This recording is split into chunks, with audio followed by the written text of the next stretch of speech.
There we go. Okay, everything should be back up for the YouTube side. Alright, let us get everything up and running. We still have this spreadsheet out, so we can at least talk more about that. So the Frost Technician concept of being able to auto-freeze enemies per shot is actually really cool. I like that idea, Toki, and I'm gonna actually probably try implementing it.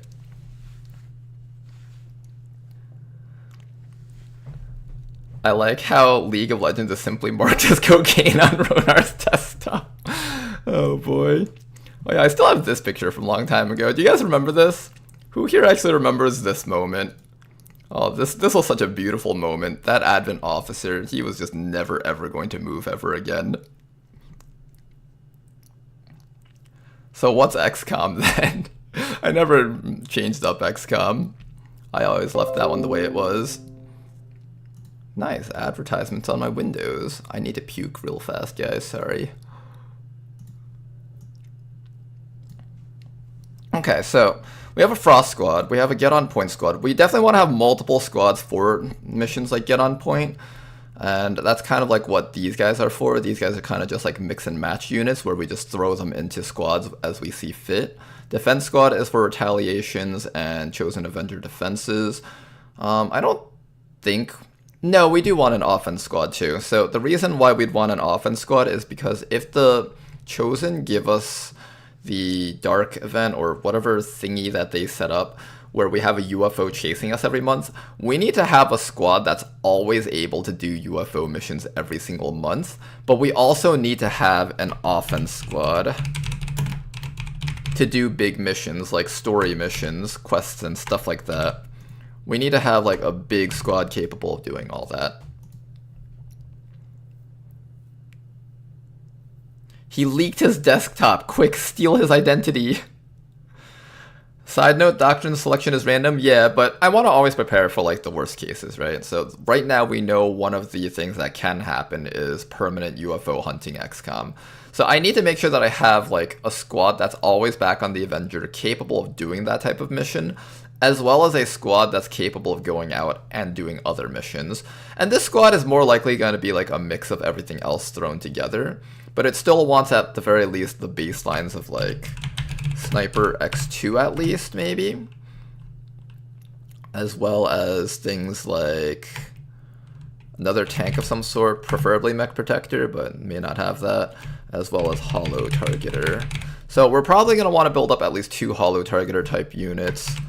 Stealth unit, Shadow unit is fine too, but mostly Stealth unit is most important.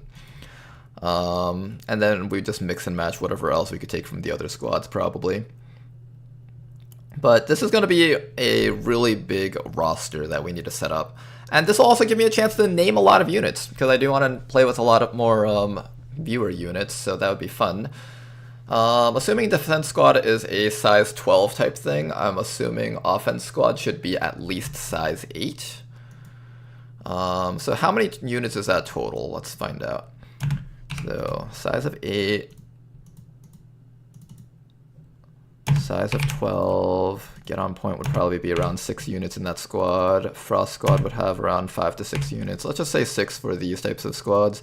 Chem squad just needs 3, and then they mix and match with whatever else they want to go with. Stealth squad would have around 6 also. So how many units is that? 20 plus 18, so that's 38 units so far, 44 units.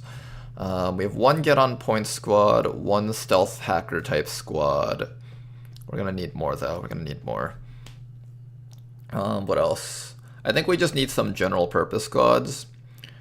Maybe we just like make a squad specialized for every type of mission, but they can go on other missions if we need more units. That's another option too. We need squads that can handle no stealth starts missions. What I mean by that is smash and grabs, get on extract VIP, Get On Point type missions. Missions where you don't start with stealth. So no stealth start kind. The way this is labeled is probably just really confusing, but that's fine.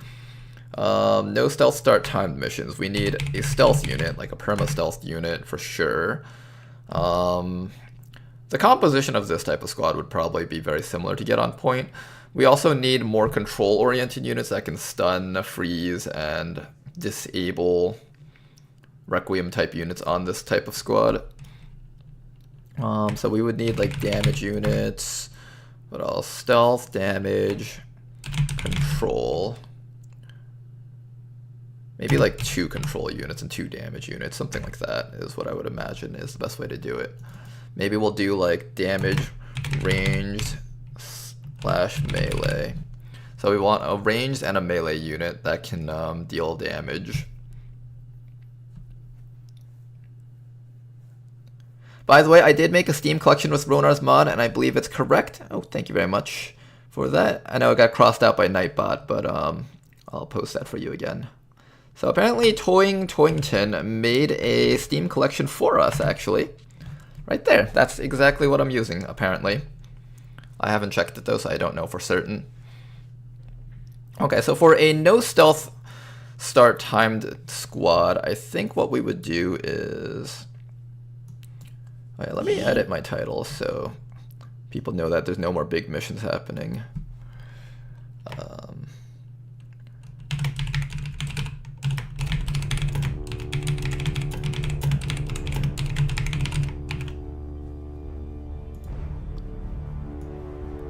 Rename the YouTube and just gotta rename the stream for this one.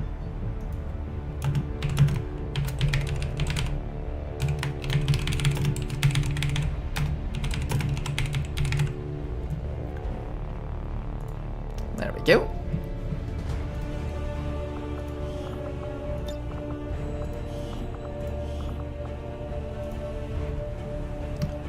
Let's get that all loaded up. Alright, so what else can we try doing? So I need to scroll this over a bit to see these guys. Let me just Control X, Control V. Nope, that's not the right one.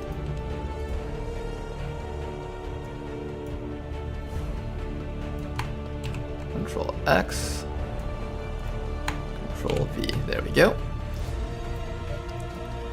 Alright, so for this type of mission, we need at least 1 stealth unit. I generally like having sniper or squad sight units to contribute damage from the beginning of this type of mission. So some type of squad sight unit would be helpful. I think the damage range would be a sniper type unit, so let's do that. Sniper rifle type unit, a snipper type unit. And then we just need a close range type shotgunner that can eliminate enemies one by one. In terms of control, we would probably borrow units from Chem Squad as well as possibly Frost Squad, depending on what we want. Things like burns or psionics, anything of that nature would fit on this type of mission. Particularly burns are quite nice, so I might just run something like a general purpose Geneva class unit maybe. Something like that. Something that can do like just a little bit of everything. They don't need to exactly have damage over times that stack on top of each other. They just need to have like control that can be used.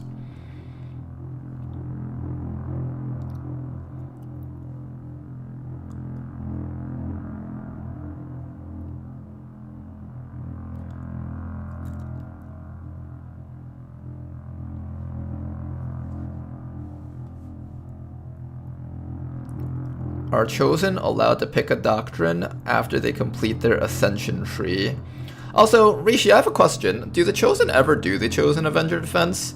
Because for some reason, or in fact I can actually show you right now, one of the things was all 3 Chosen started running retributions, even though one guy was already maxed out on knowledge. He should have just shot us down at that point, right? Like, I get if they wanted to complete their ascension trees first, but shouldn't he have already shot us down at this point? Because all of them were doing retribution, which implied that they were out of things to do. It's a wait roll. Is there a chance that they all just do retribution? That's interesting. Because I feel like at some point Chosen Avenger defense should just be forced, right? Because right now we've been sitting on the Warlock and he's been... I think he's completed his Ascension tree already, and he's just been doing everything that's not Avenger defense.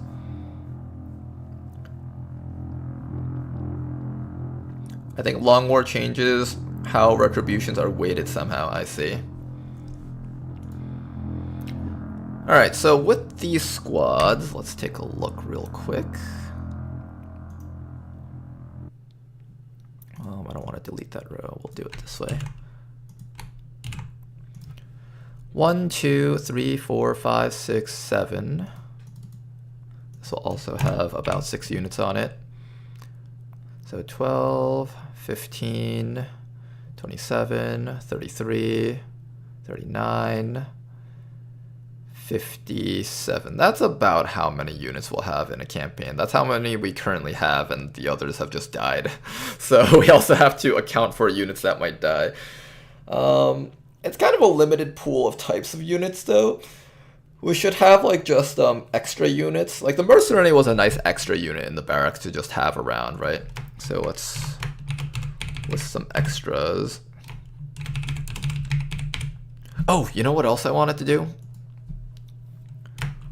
Overwatch squad. We want an Overwatch squad.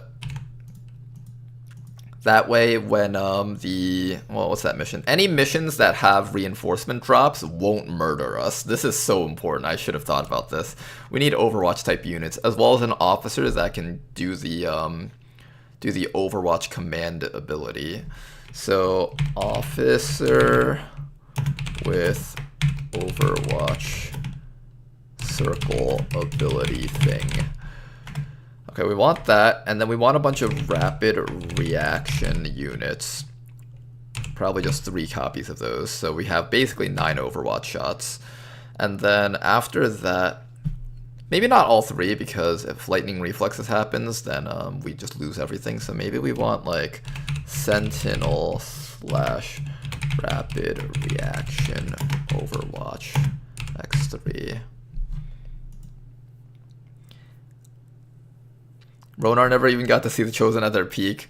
I'm surprised that wasn't actually at their peak. We had the Hunter taking triple actions and just completely ripping us apart. He was already just one-rounding people and kidnapping them all in the same turn. Yeah, we haven't reached Force level 20, that's true. When we finally reach Force level 20, that's when shit really hits the fan, and we really need to make sure that we have plasma and everything. Okay, so with all of this, though, we have a good idea of what we're building up with the Overwatch squad. So with the Overwatch squad, we want someone like either the infantry or the commando as an officer. They both have that perk, I think. Where's Tedster's soldier?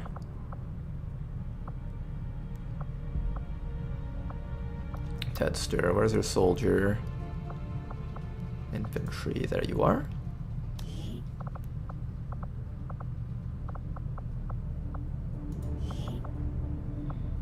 No, not that one. There we go. Call for fire. We want call for fire. Enter Overwatch. All allies in a 7-tile radius around you also enter Overwatch. I don't know which units get this. I do know that this unit gets it, and I think Den Mother might have it. Den Mother, Den Mother, Den Mother, Den Mother, Den Mother. Did she die? I feel like he's one of the units that wouldn't have died. Buccaneer, Pathfinder, Keeper. There we go. Does she have that? She does have Call for Fire. Okay, so Den Mother's another Call for Fire unit. Since we get her for free, I might just make her into the Call for Fire unit. I just want to have like a unit that can do this. Combat Presence, Rupture. Okay, that's an idea. Alright, but the idea is we want a Call for Fire unit, so maybe the Keeper. Keeper, Sentinel, Rapid Reaction, Overwatch units. This squad doesn't have to be its own squad, but it can be. Let's have a tank unit that can protect them all. Tank unit. Any sort of tank unit that they can just stand around and just overwatch from where they're sitting and just repeatedly overwatch and never do anything else. If we can set something like this up for our squad, that'd be quite nice. Currently, the only Overwatch units that I know about are the Ranger class, the Destroyer class and the Nausea Sniper. If anyone has any ideas of what other units can have Sentinel, cover, cool under pressure, covering fire, like that list of perks, if we could have like a group of units with that specific list of perks, that would be incredibly nice to have. Specialist being used. Hey, the Specialist does get Sentinel if I do want to use it. Rook. Rook has an... Ooh, the Rook might be our tank unit for this class then. Let's take a look at the Rook. Do we have a soldier that we can promote into a Rook really quick?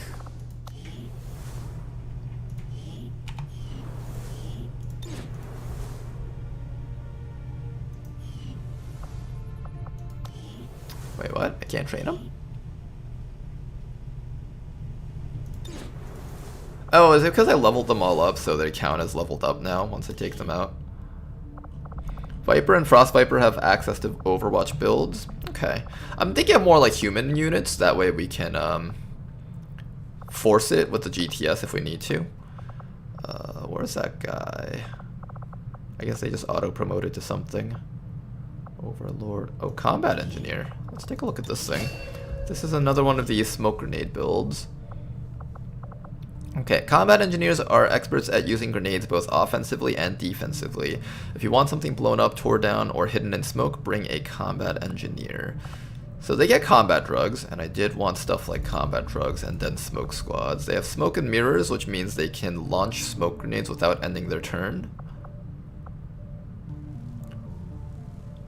They actually have the ability to heal people too. Interesting. Shotgun finesse for mobility. A fast-acting simulant in your smoke grenades grant +10 aim and crit chance. Ooh, you can have a really stacked combat drugs build. Interesting. They come with full kit. Although I believe the upgraded grenade launcher has full kit, so that's actually wasted. They come with slam fire. Rupture even. Well, that's some good support.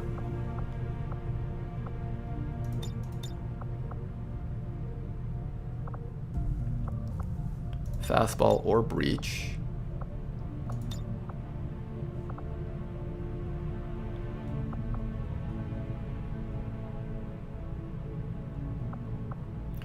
Unlike the shield bearer, they're allowed to throw 2 smoke grenades in a round, because the shield bearer has the cooldown on the smoke grenade, but this class does not.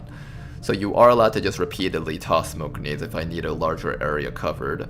That is a boon that this class has over the shield bearer. However, the shield bearer has the fortifying incense abilities as well as the other stuff that makes it so that their smoke grenades protect you from AoE.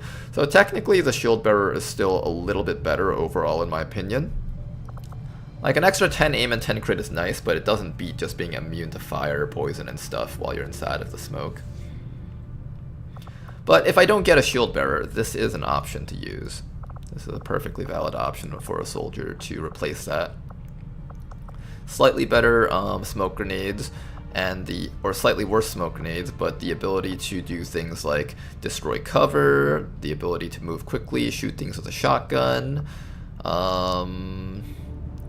Radius of the grenades is increased. That's another great one. Launching grenades even further. Like, this person can cover an entire battlefield very, very quickly with smoke as necessary.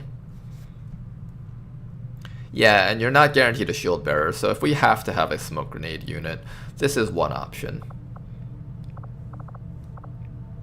Okay, that is an option. This person also gets slam fire, which is kind of interesting.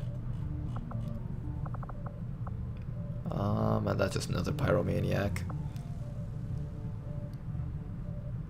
Oh, traditional sharpshooter with 18 mobility. Alright, so if we were to run a traditional sharpshooter, how would we do that? The traditional sharpshooter build usually involves death from above, center mass for more damage. You don't need damn good ground because you'll just have so much aim at the late game, which is kind of what you're speccing these people out for. Some people like Lone Wolf. I'm okay with it, but I usually run like multiple snipers and they're usually together, so this almost never triggers. Precision shot. Stay on target is quite interesting. If you're positioning your snipers right, they shouldn't be getting shot at, so stay on target is probably the preferred choice, followed by either aggression or deadeye, disabling shot or hunter's instincts. and then Alpha Mike Foxtrot or Double Tap. This is the traditional Long War 2 sharpshooter class. There's value. A lot of people don't end up liking Alpha Mike Foxtrot because it doesn't shoot multiple times. Some people really just like shooting multiple times, but there is value in this. You can ensure kills on Advent Troopers instead of having to take 2 shots on them. And if you can ensure a kill, you can ensure that Death from Above always triggers and you can always steady your weapon between rounds. So that has a lot of value in that sense. And it's always very satisfying to just crit something for 40 damage. Even our mech sniper never crits for 40 damage, but I've had these guys using a plasma sniper rifle hit for like 45 damage on a Deadeye crit with Hunter's Instincts. It can get really nutty and wild if you set them up correctly. The other option is Double Tap, which is fine.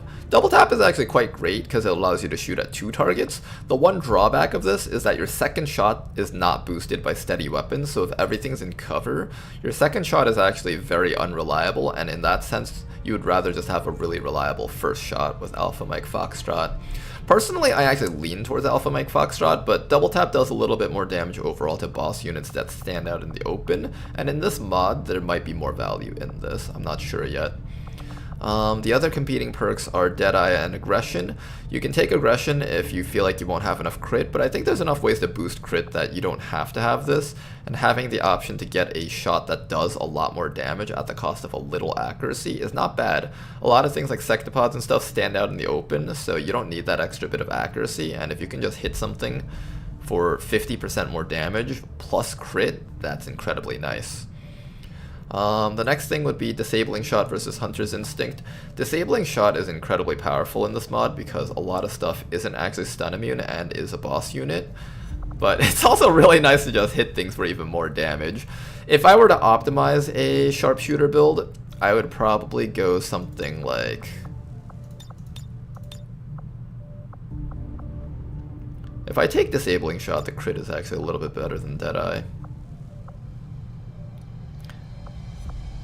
Just to guarantee that you get the stun shot, the 4-turn stun. I'd probably do something like this if I were to go optimizing a sharpshooter build for the for this campaign. The other possibility is the Hollow Targeter build. Now, normally if you have a good accuracy sharpshooter with low mobility, which is what you're turning all of your 70 aim, 13 mobility soldiers into, you're doing that build that I just showed. If you have an 18 mobility soldier with really shit aim, you would go this build, just straight down the middle Hollow Targeter. And the reason for this build is because you want a person that can make the shots of your entire team better. Remember when I was like fighting the Requiem enemies and I had like 80-70% accuracy and I was like, oh shit, if we miss this shot, we're fucked. You avoid that by having one unit with something like this on your team. Rapid targeting. Phantom is great for this type of unit because as an officer, if you want to just never get your officer shot at, if you give them Phantom, they can bark orders while staying concealed, and they can use their Hollow Targeter while staying concealed. They don't need any defensive perks, they can literally just do stuff while concealed. The one drawback to this is the new Master Sergeant perk introduced in TED Jam, and I think Mod Jam overall, is Watchful Eye. You get a free Overwatch shot when any target you have hollow targeted moves or attacks. You don't get to take these shots while you're in Phantom. So if you wanted to make your officer offensive while still using hollow targeters, then this is technically what you would pick. And this guy gets cool under pressure, so this is honestly possibly a build like this. Maybe this if you feel like you really, really badly need the accuracy.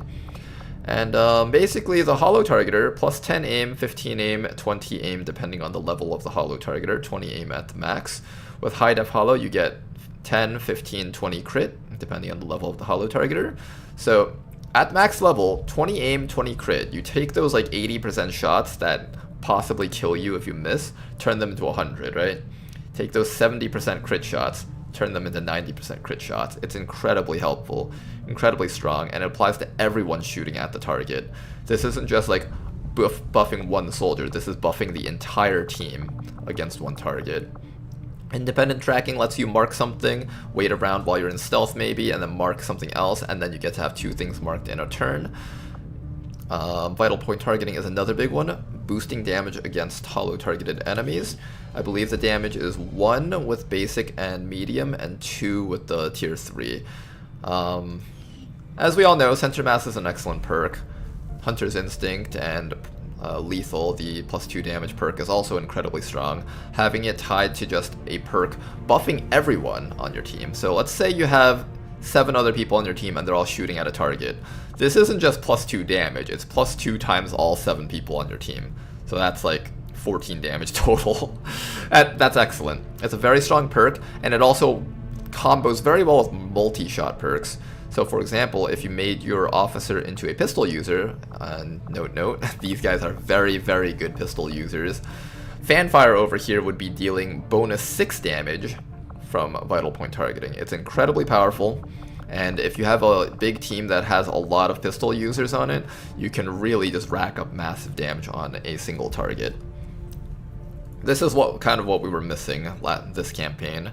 We didn't have this, and things just kept killing us because we just couldn't output enough damage to kill it.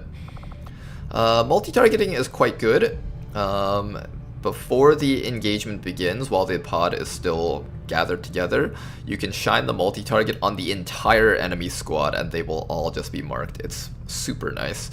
The other alternative is to switch to Hunter's Instincts if you don't care about marking multiple things and you just want this one guy to be able to kill one thing really hard with like Fanfire, Lightning Hands. That's another option too. I personally prefer to fully set them up as a hollow targeter build, but it is an option if you want to go just super hard one target kill mode. Finally, Watchful Eye. So with this build, if you wanted to do a Watchful Eye build, you could do something really nutty where you don't take Phantom and you take Center Mass. There's a group of Advent Troopers that are like 8 of them all gathered together. You shine your hollow target on all of them. I believe you end up taking your Overwatch shot on every single thing that you hollow targeted, if I understand this correctly. I haven't used this yet, but just experience tells me this would be incredibly powerful if that was the case. You will run out of ammo though. If you do this build, you have to do the Superior Expanded Magazine, and you'll probably use up all 6 ammo. Only +1 can only not apply hollow targeting. That perk is going to be removed at some point because it works with multi-targeting. Yeah, exactly. I was reading this. I was like, this has to be so strong. Sad to see that it's getting taken out though. Is this a new run? We're getting ready for a new run. Not yet though.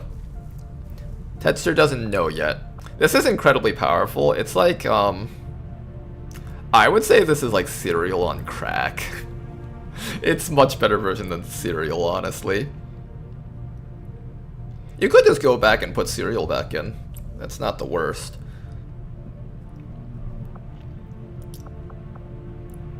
Watchful Eye, multi-targeting. To be fair, Serial allows you to build damage and still shoot multiple targets. This requires you to go the hollow targeter route. But it is still really powerful for a Master Sergeant perk. Yeah, so there's that. So that's what this build would be. Officer, hollow targeter, or hollow targeter, pistol shooter. Or all 3. Officer, hollow targeter, pistol shooter. You don't have to have multi-targeting, it just means that Watchful Eye gets less value if you take Hunter's Instinct. To be fair, if you have vital point targeting with Fanfire, whatever you're shooting at is probably dead unless it's like a super boss. Yeah, that's also true. Serial does have the damage crit fall off. But with Serial, you're mostly just cleaning up enemies. Like, if I shot a rocket at a group of enemies, and they're all at half-life, I don't think it matters whether or not you lose damage on Serial. It only matters if like you didn't have any prior setup. Aren't Master Sergeant perks supposed to be powerful? IMO Watchful Eye is perfect where it is. Well, you got another opinion right there from the YouTube side of things. What kind of cereal? Fruit Loops? The Fruit Loops cereal, that's right, that's the one.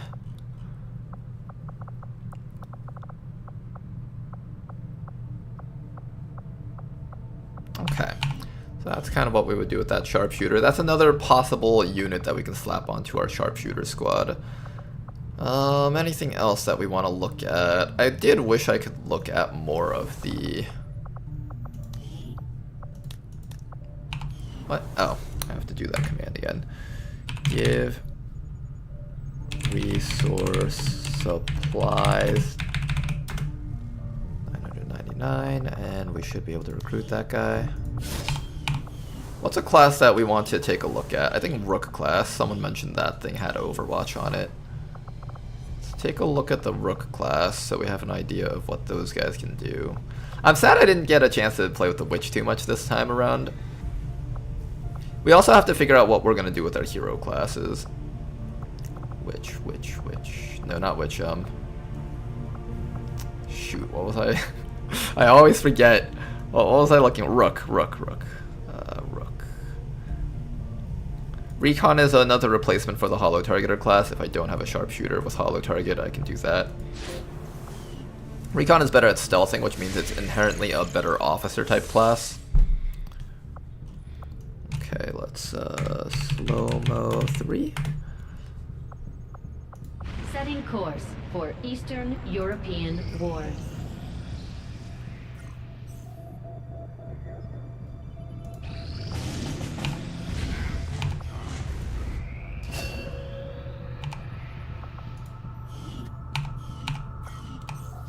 Oops.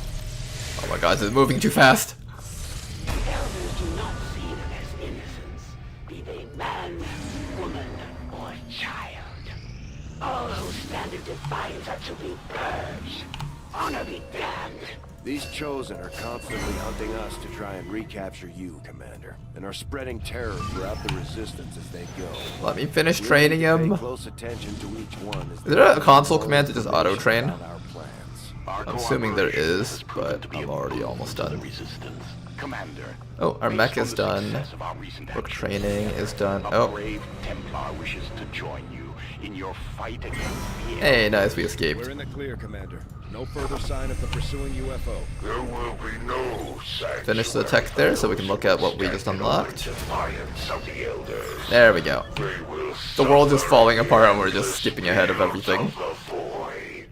The Chosen are gonna do whatever it takes to get to you. Okay, let's Even if that means take a wiping look out at this. entire Question. camps of So I installed yet another resistance. F1. It works fine in We're the battles, but I only line can't of use it in the defense. skill Our tree for research abilities. process. If anyone has suggestions. Commander, the lab is currently idle. That's nice, Tigan. We're wasting valuable time and resources. What do by you not mean conducting by any research. you can't Please use it consider in the providing skill us with a tree for directive as soon as abilities? You're normally not allowed to use F1 there. F1 is specifically for battles, I believe. What mech classes has he not tried yet? I haven't tried the assault mech yet, as well as the support mech, so I have to check those out. And I haven't done any of the hero mechs. That's probably something that we'll just want to check out. Soldier abilities, okay. This guy's having a little bit of a heart attack from the slow-mo ×3. Rooks in XCOM, renowned for their unyielding resilience, not only serve as immovable walls, but also possess the remarkable ability to unleash precise Overwatch shots, making them formidable guardians, capable of absorbing relentless attacks and deterring adversaries.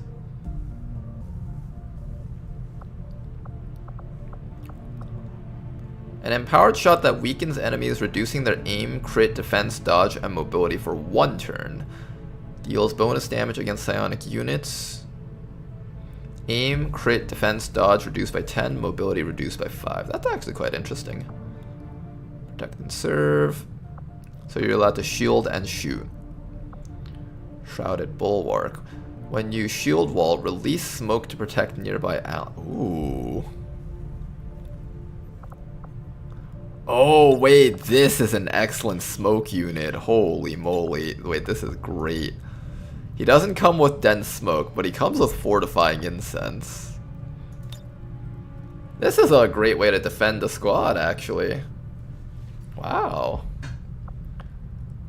It's almost a shame not to take rapid reaction on this guy, but we're planning on speccing him for Overwatch, but oh dang, that's good. Drugs, drugs, drugs. Drugs indeed.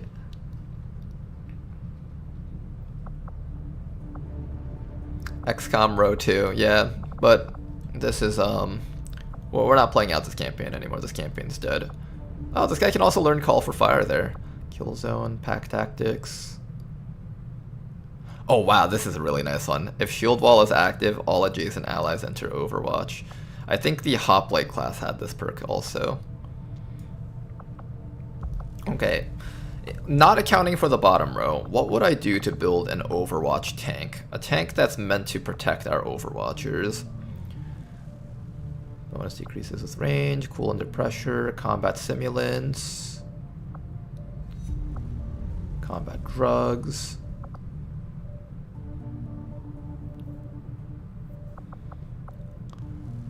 Grants 2 mobility and the perks parkour and moving target. 2 HP, 1 armor, 15 dodge, 20 defense when on Overwatch. Activating shield wall grants a minor barrier to allies in the vicinity.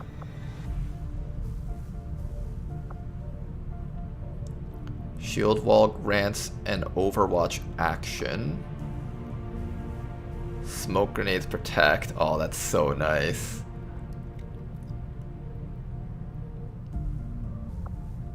It would be a shame not to take some smoke grenade builds for perks for this build. Dervish reduces cooldowns, covering fire. Aegis protects. This is like a key to making a tank unit. Double time, Avenger, Crusader's Rage. Double time is probably required to get him in position while still activating his other abilities. Empowered shot, reducing their aim crit defense. Non-turn ending disorients. Is that just meant to work with this? One of those two. Probably cool under pressure, and then we'll take combat drugs instead, followed by fortifying or sacred incense.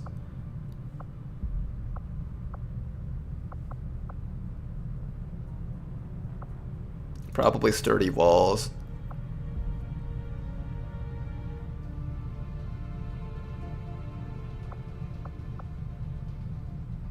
Or embrasure. I think since we're not taking embrasure, we have to take double time. Sacred Incense, Aegis, double time, combat drugs, and either one of these two. Oh man, it feels like such a shame not to take Fortifying Incense. I'm pretty sure we have to take this as long as it hasn't been nerfed by the time we finish building this guy.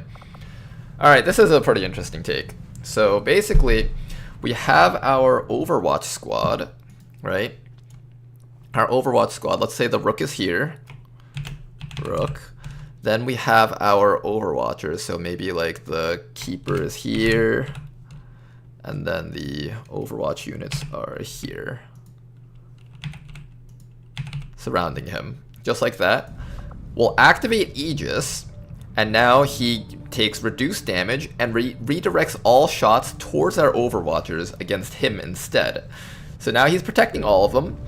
And everyone's able to go on Overwatch using their rapid reaction abilities. They all just take a bunch of shots at enemies.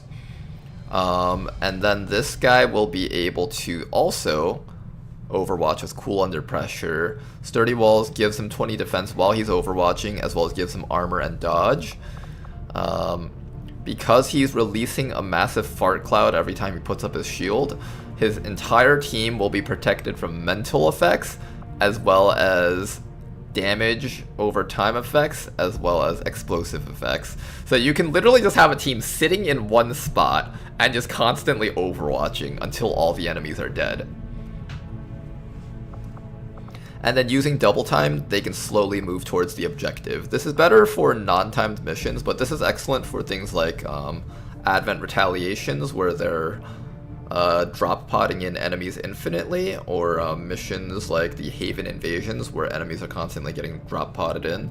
This is an excellent build for that. I like this a lot. What type of weapon do you guys use?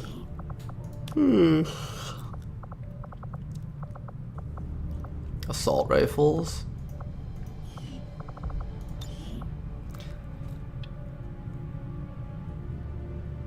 Support mech is an ablative shielding Overwatch mech. Oh yeah, we should check out the support mech also. That's something that we'll have to look at some point. And this guy seems to get a lot of really fun Overwatch perks, so I'm sure when we start building him in our next campaign, we'll probably get one of these fun perks somewhere. Oh man, he's even got Dense Smoke. If we can get a Dense Smoke guy, this would be perfect. I would build this just like this, I think. I may consider taking Avenger instead of double time, but I'm pretty sure you need double time to move. Otherwise, you're literally just gonna have to sit still and Overwatch every round. Add mech recruit will give you a support mech, says Tedster. Let me try that. Add mech recruit. Hey, there we go. Okay. Excellent. Let's take a look at what this guy does. This guy comes with Haywire Protocol, Scanning Protocol, Opportunist. It's been a long time since I heard that name. Reaction shots now ignore half of cover bonuses. Passive. Threat Assessment. Aid Protocol grants the target a covering fire Overwatch shot. Shield Protocol. Revival Protocol.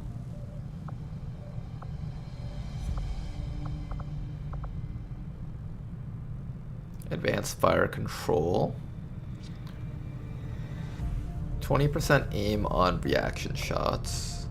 Does this guy get cool under pressure? So this guy's reaction shots are accurate, but they can't crit.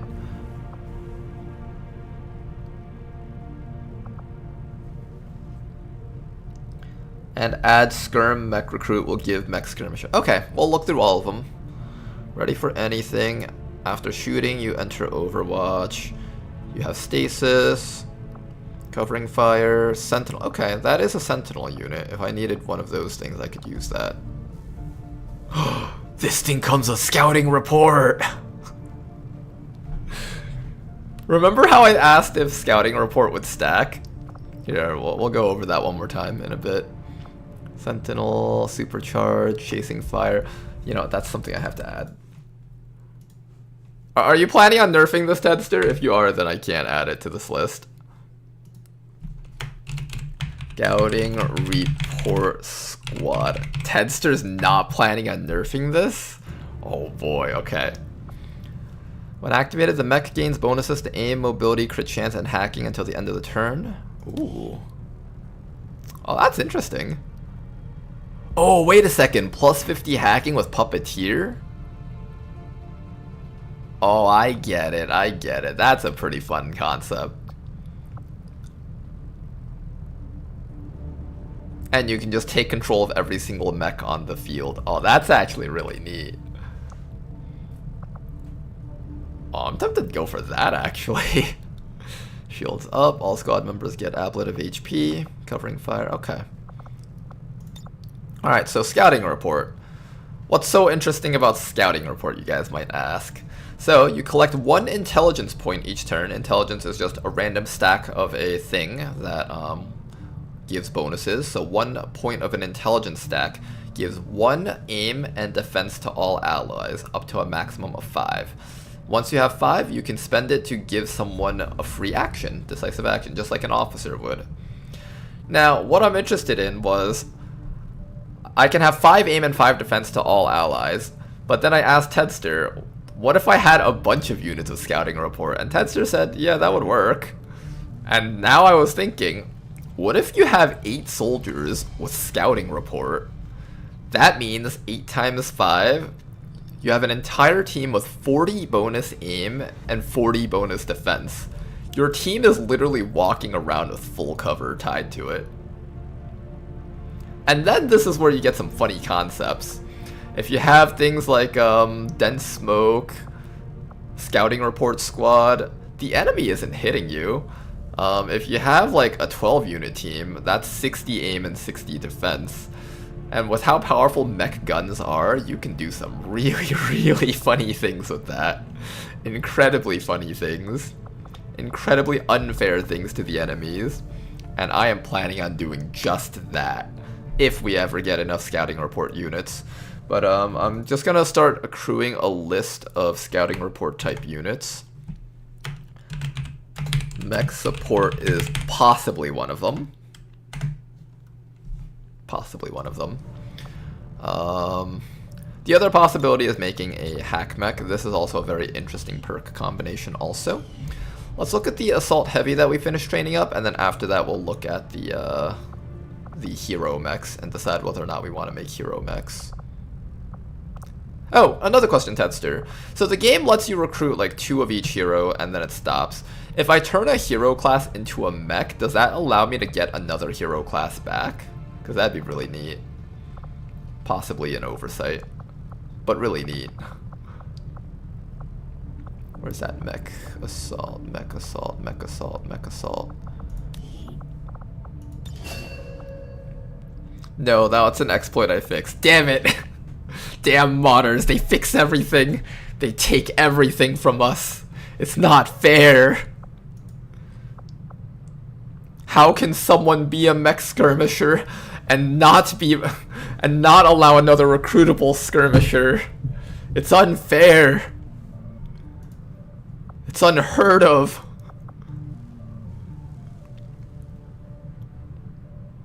Kiriko didn't fix it, so she just disabled the hero mechs. I see. Let's go to Homo Raider. The entire campaign's dead, so we are mostly just in our planning phase right now.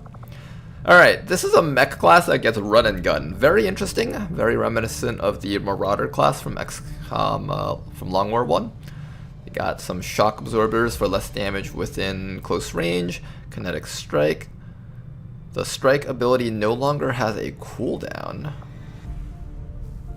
Ah, okay, okay. This is meant to be a punch build. They also have shooting abilities though, because they have run and gun. Impulse. Grants 2 damage to all strike attacks. Does it say how much damage it does? It's based on armor, okay. So it scales on something. Grants 2 damage to all strike attacks and ensures that every attack will hit. Also grants the Wrecking Ball ability and makes kinetic strike ability granted by the strike module secondary non-turn ending. Oh. You can run and gun strike module. Shield training. 2 mobility when equipped with a spark shield. Comes with aggression. 20 crit chance to all strike attacks, and strike attacks will do 2 additional damage on critical hits. Crit chance to all strike attacks, okay. More tanky stuff. Extra conditioning, killer instinct. Oh, I like this row here. This row is quite nice, I'm liking it a lot. Mark a target, giving you 50 crit chance and defense. Okay, so this is the setup for the crit punches. On guard, it gives you shield bashes on any enemies that run near you. Killer instinct, that's the thing that we saw in the assault. So essentially this is actually a slightly stronger version of the assault class, because it also gets chain shot instead of rapid fire. So basically this is a stronger and safer version of the assault class. If I wanted something that runs in and kills things, I would go for this thing. Finish off a damaged enemy with a ruthless punch. The ability can target any enemy who has taken health damage and has 6 or less health remaining. Costs 1 action and does not end the turn even when used with a dash move. Ooh, a stronger version of that other execute move. Focus. Burial shot. Your melee attacks against all enemies ignore their armor. Has a 15 critical chance and does 2 critical damage. You know, if I wanted to do a melee build, this is actually a lot safer to use than a shinobi, because the shinobis die, this thing doesn't die. Close combat specialist. If we had the cool under pressure perk somewhere down here, I would probably consider taking that.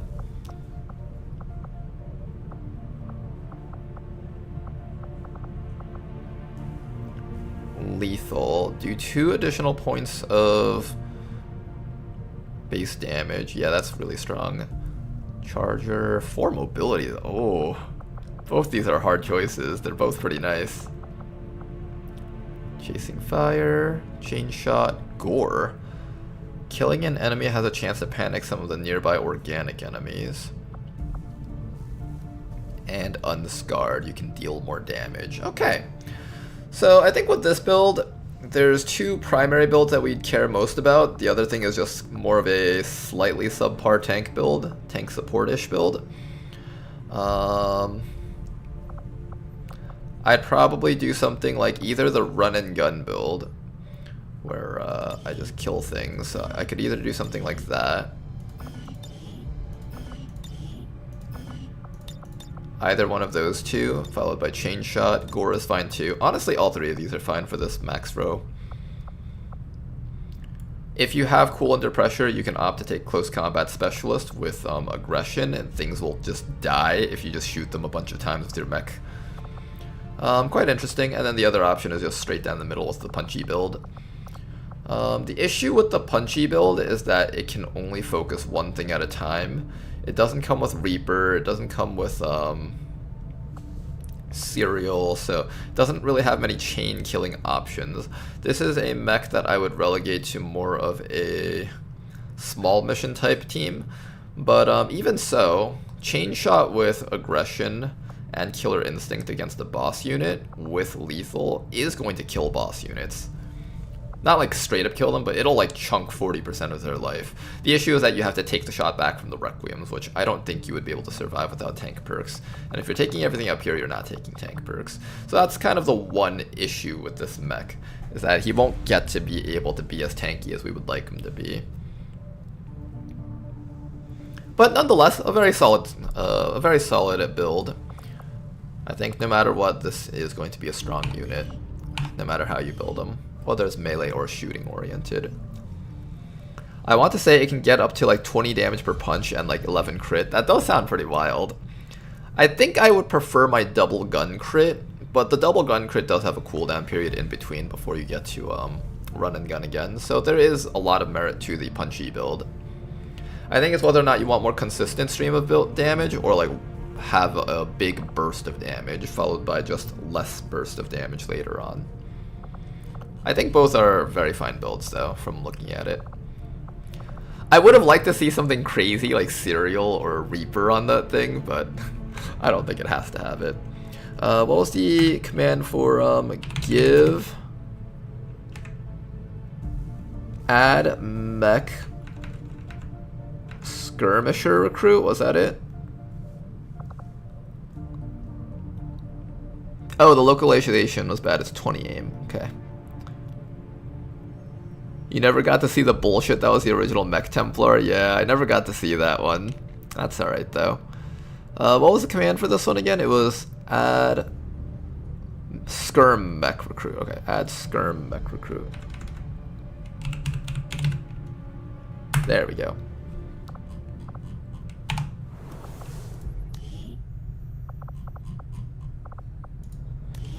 Alright, so if we decided to make a skirmisher into a mech, this is what it would become. Marauder, okay. A multi-shot mech. Special strike attack that does half damage but grants an action point after the attack. Blue screen bombs. Okay. Reflex. When fired upon, gain 1 extra action on your next turn. Oh, I see. Gain a lot of actions. Kinetic strike, bombard, full throttle. Ooh, I like that. Does he get Reaper? Serial? No! I wanted a soldier that had full throttle and Reaper and just built up like 100 mobility or something. That would have been so funny. Reflex, kinetic strike. Could you imagine a Reaper build with like some sort of punching build? And you could just run around the entire map getting kills until you had like 50 mobility. It would be the rebirth of Ronar Kid all over again. Fastball doesn't work on mechs right now, gotta redo it. Okay, I'll keep that in mind. Assault servos, grant 2 damage to all strike attacks. Wrecking ball, ability. And kinetic strike is non-turn ending, got it.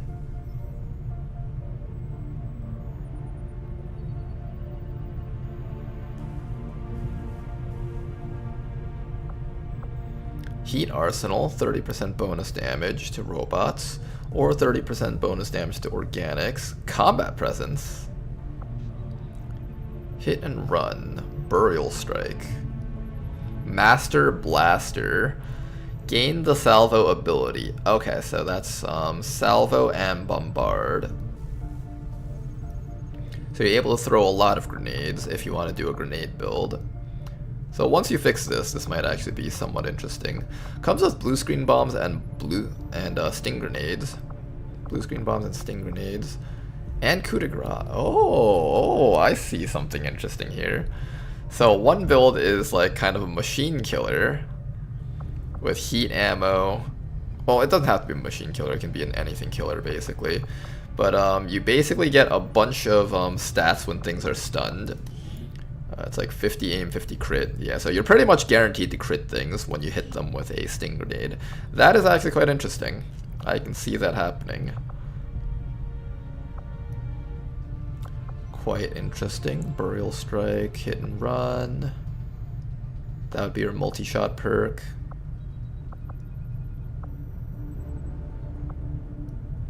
So eventually, if you ever did set this up, you could do something like this. That is quite interesting. Lightning reflexes, untouchable, unload, charger, burst strike. I'm finding the Master Sergeant perks are very tame on these hero class mechs. I expected that if you chopped up a hero class, it would become like a super duper mech, but it seems like that's not the case. Currently looking at this, I would prefer to keep my skirmisher, because the skirmisher does something unique, which is grappling hooks and battle lord. And as you guys have seen, grappling hooks is incredibly powerful. Unfortunately, there's no animation for grappling hooks with mechs, of course, so you can't really give them that. It would be incredibly cool if you could, but obviously you can't do that. One thing I'm surprised by, though, is they didn't give you guys Battle Lord. I thought a Battle Lord mech would be a really cool and fair way to play Battle Lord out. That would also give it the extra bit of an oomph to make it stronger than just a regular mech, just by giving it that one Master Sergeant perk. It could be interesting. I guess the one problem with doing that, though, is this thing doesn't have any tank perks. So if you were to do a Battle Lord build, I think it would need to be a bit bulky and a bit shooty. But unfortunately, that's not available. He's got Charger, which is nice. Unload. Oh, he's got Unload.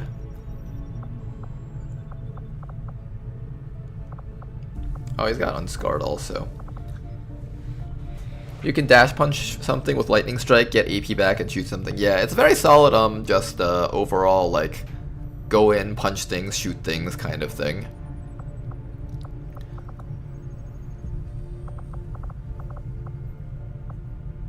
Punch, shoot.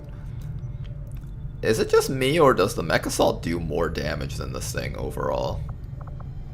I guess if you include Butcher and Coup de Grace, then it wouldn't.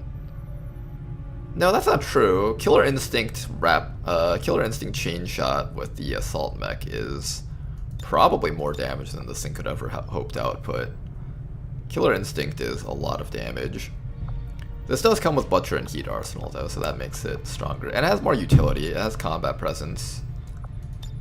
I have to think about this a bit. This is something I probably have to play with to get a better understanding of how effective it is compared to the other stuff.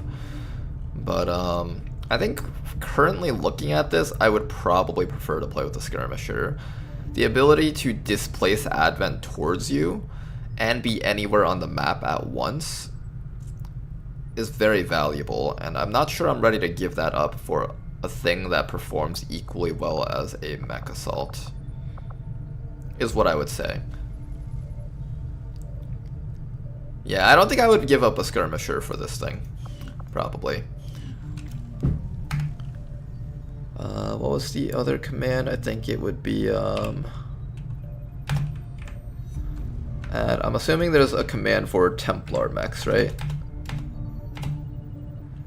Add Templar mech? There is not. You need to rebuild them. Oh, okay. So I have to build the rest. I'm assuming the Reaper one might be a clone of the Sniper mech, and the Templar would be something else entirely. Probably a melee mech is what I would guess. And they might just be really good at doing those specific things. Okay, unfortunately I can't build them right now.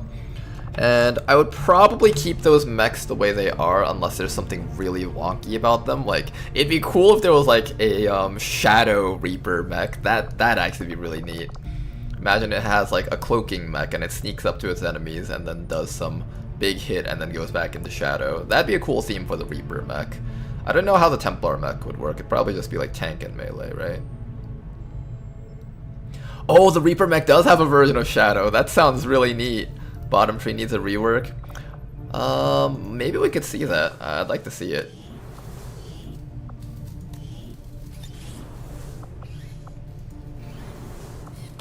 That sounds interesting. I'll take a look at that.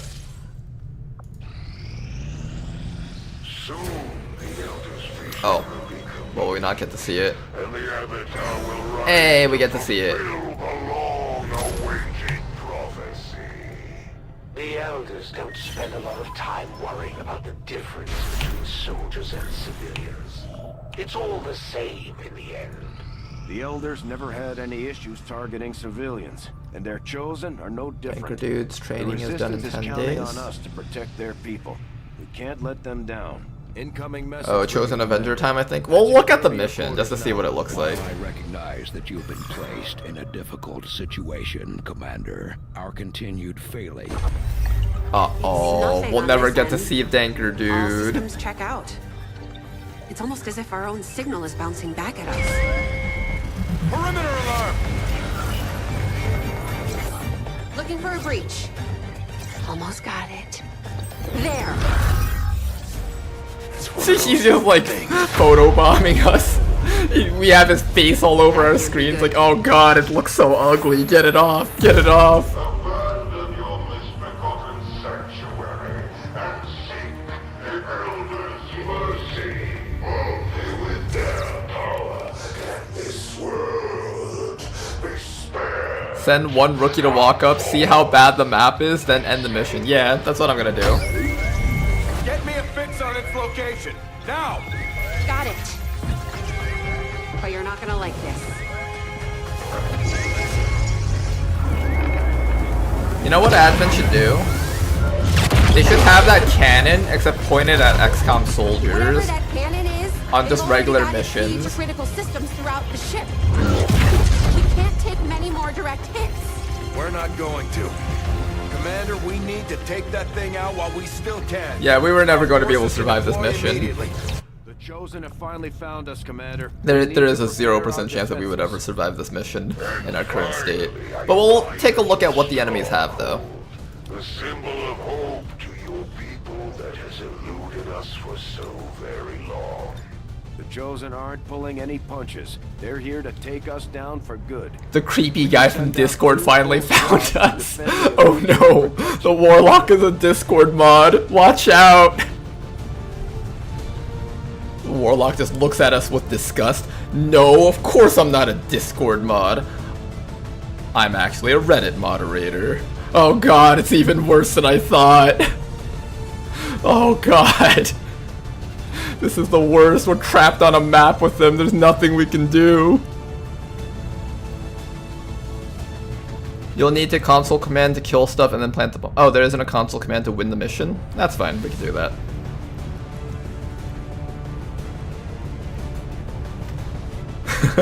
Well, at least he's not grooming kids. The Warlock looks to the side. Well, the Advent Troopers, kids in the test tubes. Oh god, Warlock, what have you done? We're telling the Elders on you.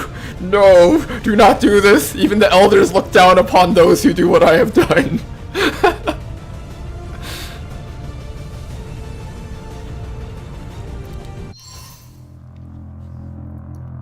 Just tell the Warlock your real age. He'll leave you alone. Well, Warlock, I'm actually 31. Immediately, he tells all the Advent Troopers to pack up and they just leave. Warp away. Take the cannon with them. We're just gone.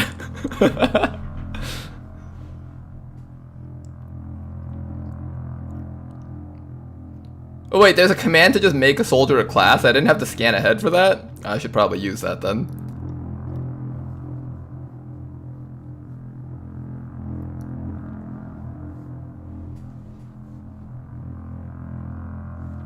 You need to type the exact name though. Like the exact name like how the code would have it, like with underscores between the spaces, or just like the actual name.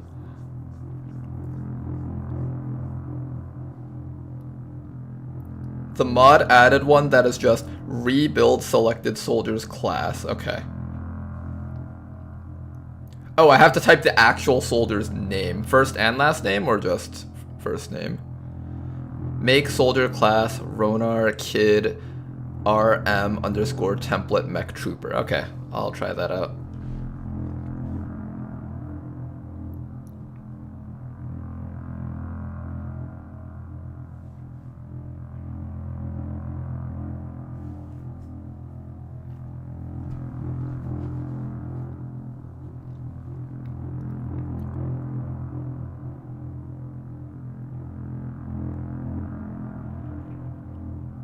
Scanning protocol is amazing. I do actually like scanning protocol quite a bit. I just never really end up using it too often though, but I really should use it more often. It's quite good.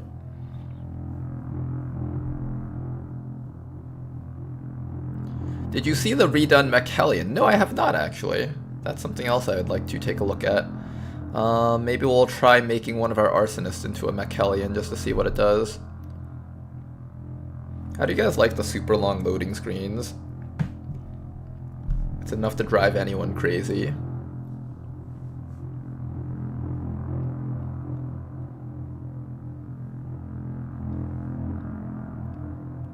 You'll want to use the command on mech trooper units because the character template fun. Okay. They be loading so hard. I like how this thing has a barrel. It almost looks like a giant revolver.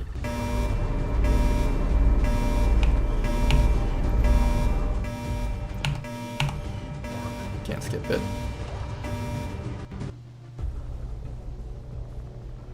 The warlock using his mind control to groom miners. Oh goodness. This is not a drill. The Chosen are attempting a ground assault on us. How did the warlock become this? To defend the ship. We have to take I remember when we used to just think of things like, oh yeah, the hunter's a meme lord and the assassin's a weeb. And the warlock's just like the elder's pet. And then it suddenly becomes the warlock as a groomer. Oh goodness. There's no way we can take off while that thing is operational. They're powering the cannon with a supplementary generator on board that truck. It will probably take them some time to build the charge. So if we can take that thing out, the cannon itself will be useless. YouTube commentary call out channels bottom text. The groom walk. Oh goodness. Alright, I want to have... Is there like a reveal map command just so we can see what's in the mission? Reveal map or like... Toggle fog maybe? Toggle fog of war, yeah. I want to see what's on the map. Okay, so for this mission type, basically every little thing here slowly reduces the Avengers hull integrity. This thing will take off huge chunks of it, making so that you have like what, like 15 turns or something to survive. And you have to plant a bomb on, at the very least, this thing. I don't know if you have to plant a bomb on the other stuff. But the fog of war is not showing any enemies. There should definitely be more enemies out here. Let's just teleport around, I guess. Let's see. Okay, there's a Legate. A Legate right there. That's cute. One Legate. There is... Ooh, what's this? Advent Mark II Custodian. With the Muton Elite, Advent Assault Trooper Captain, Elite Trooper. Oh, we got this. We got the nuclear bomb thing. And a Titan accompanying it. Wow, there's also a Titan accompanying it. Oh, man. Titan. Well, let me look at the nuclear bomb thing again, because I like reading these things. Yeah, this thing. This thing and its 50 damage nuke bomb thing. Quite interesting, quite interesting. What else is there? Andromedon Backburner. Let's look at the Andromedon Backburner.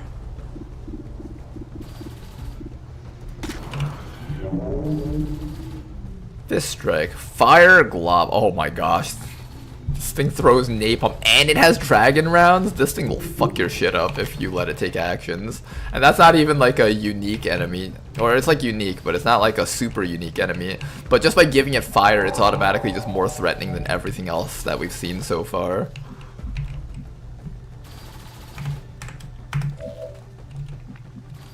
Okay, is that it?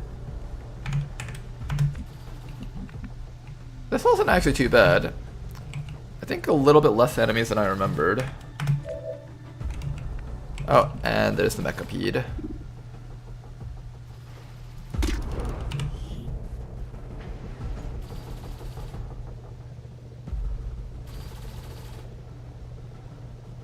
I don't know what the difference between this guy and the other one is. Interesting.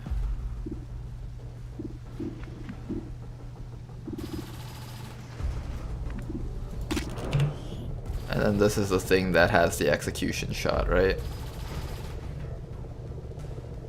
Okay. So I think there was a total of how many enemies? That's like, well, we'll find out once we plant the bomb.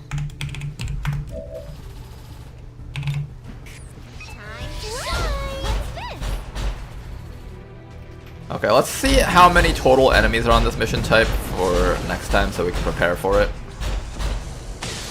Why are you shooting immediately? That's against the law!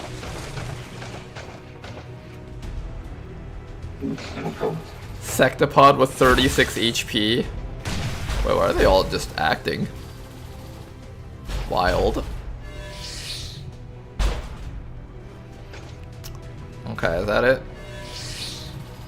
So once we plant the bomb, I think you have to plant a bomb on everything, so let's go do that real quick.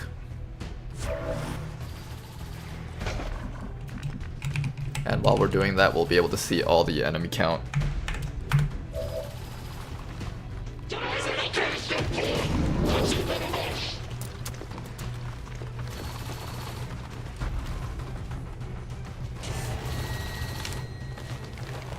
Oh, this guy has 2 shotguns? That's so cool! Why can't we get armor like that? No, why can't we get cutscenes like that? I feel like we deserve to have cutscenes as cool as that.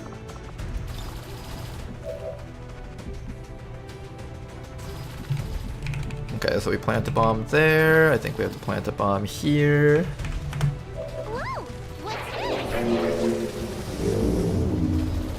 That thing's gonna set up its nuclear bomb thingy. I don't know why this thing is taking like YOLO shots, but it's doing something. Plant another bomb. I think I got 1, 2, 3. Is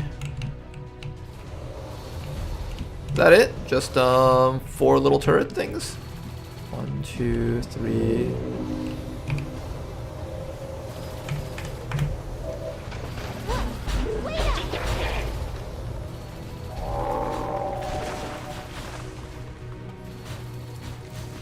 So many elite troopers in that pod. I think those are supposed to be a rainbow pod, but for some reason Rishi messed up the code at some point.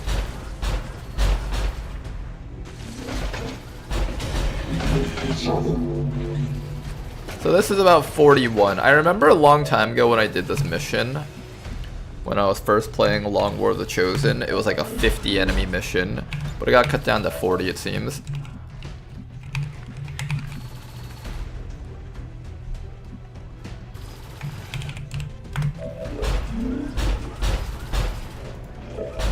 Okay, and then we just need to make sure that you survive, so you're gonna teleport back here in stealth.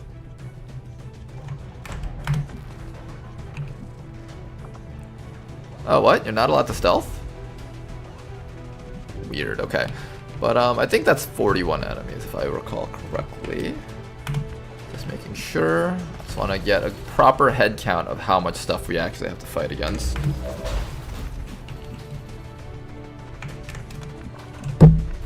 Seems like that's it. Alright, 41 enemies, and then plus reinforcements, I think. I think reinforcements can drop on this mission type. I could be wrong. Don't judge me by my looks.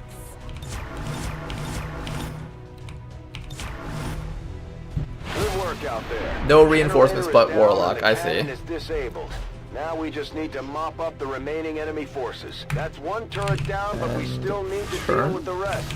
Watch your flanks out there. We've destroyed all of the enemy fusion. Excellent work, Commander. And we can also look at what the Warlock is capable of. So it's like 41 enemies plus Warlock, all timed. Damaging effects inflict the 5th eye curse. I kind of wish I could read about what that is. We'll see if the description is in his perks. For every defeat against XCOM, this chosen becomes more difficult to kill. I hope that's not retroactive. Critical damage is greatly reduced, otherwise gain damage reduction equal to the weapons. Okay, this would be a reason to take the master-crafted weapons, to just have no variance on your weapon damage. That's an actual reason to take the other types of weapons. Because I'm using a lot of high variance weapon damage things.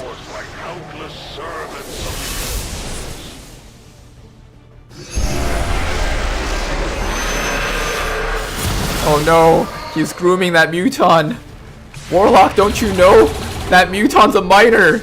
He was only a Mark 1 muton. You can't do that to him. They sent in one of the chosen. We should try to track that thing down and deal with it before it causes too much trouble.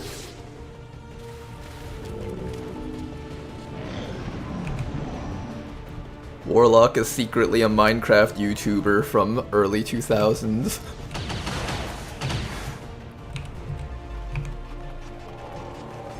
Toddler muton just came out of the vat. Can I end turn yet? Or does that just not work? It doesn't seem like this works. Does it work? No, it doesn't seem like it. Can I do this? Slow-mo 10? I think it resets the slow-mo every time the cutscene plays, so I have to actually like keep setting it up again to speed this all up.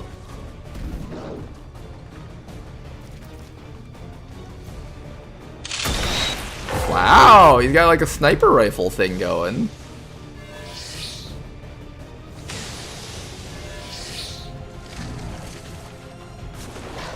Don't worry guys, I'm sure 40 enemies will take their turn soon enough. He managed to burn himself.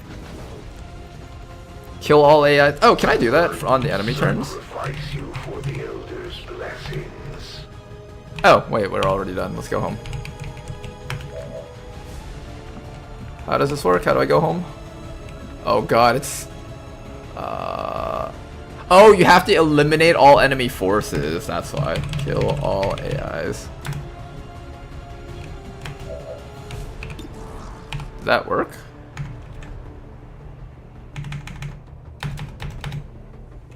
Yeah, mistype. There we go. I think they're all dead now, right?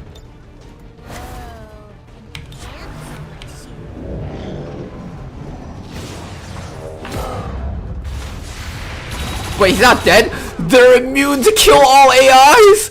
He lived to kill all AIs? What? Rishi's things are so strong they can survive the console commands. What am I looking at? He's so powerful he can survive kill all AIs. Rishi, nerf your things. Time to get serious. He survived the console command. How is that possible? Rishi can't be allowed to just keep getting away with this.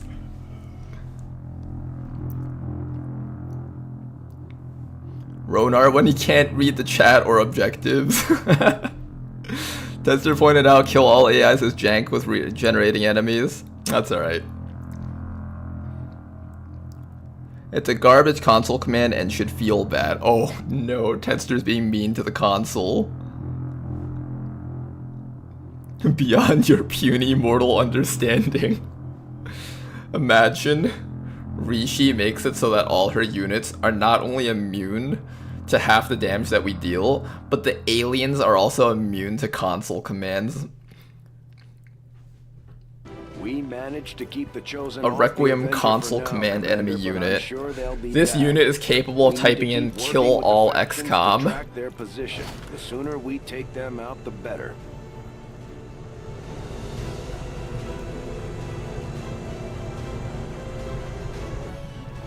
At this point, you might just crawl out of the monitor and snap your neck IRL.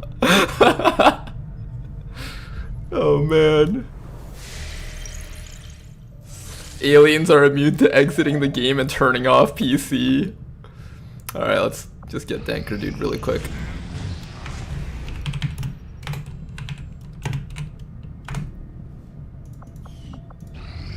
Looks like the Elders are getting close to finishing their precious avatar. I don't imagine that will be good for you and your friends. Alright, and then we'll use the other thing to the other console the command. lab is currently idle. We're For the wasting other valuable guys. time and resources by not conducting any Danker, where are research. ya? Please consider providing That's us not with a Danker. directive as soon as possible. Danker, Danker, Danker, Danker, Danker, where are ya, Danker? Mech Reaper. Oh, all the way at the top. I was looking for the icon. Tracking? Wait, this thing gets ECM? Oh, what if we found our new stealth unit, guys? It was actually the Stealth Reaper tank all along. What if we just make 2 ECM Reapers? Grants the mech concealment and reduced detection that lasts for 2 turns. It's only reduced detection though. Is it as strong as Shadow?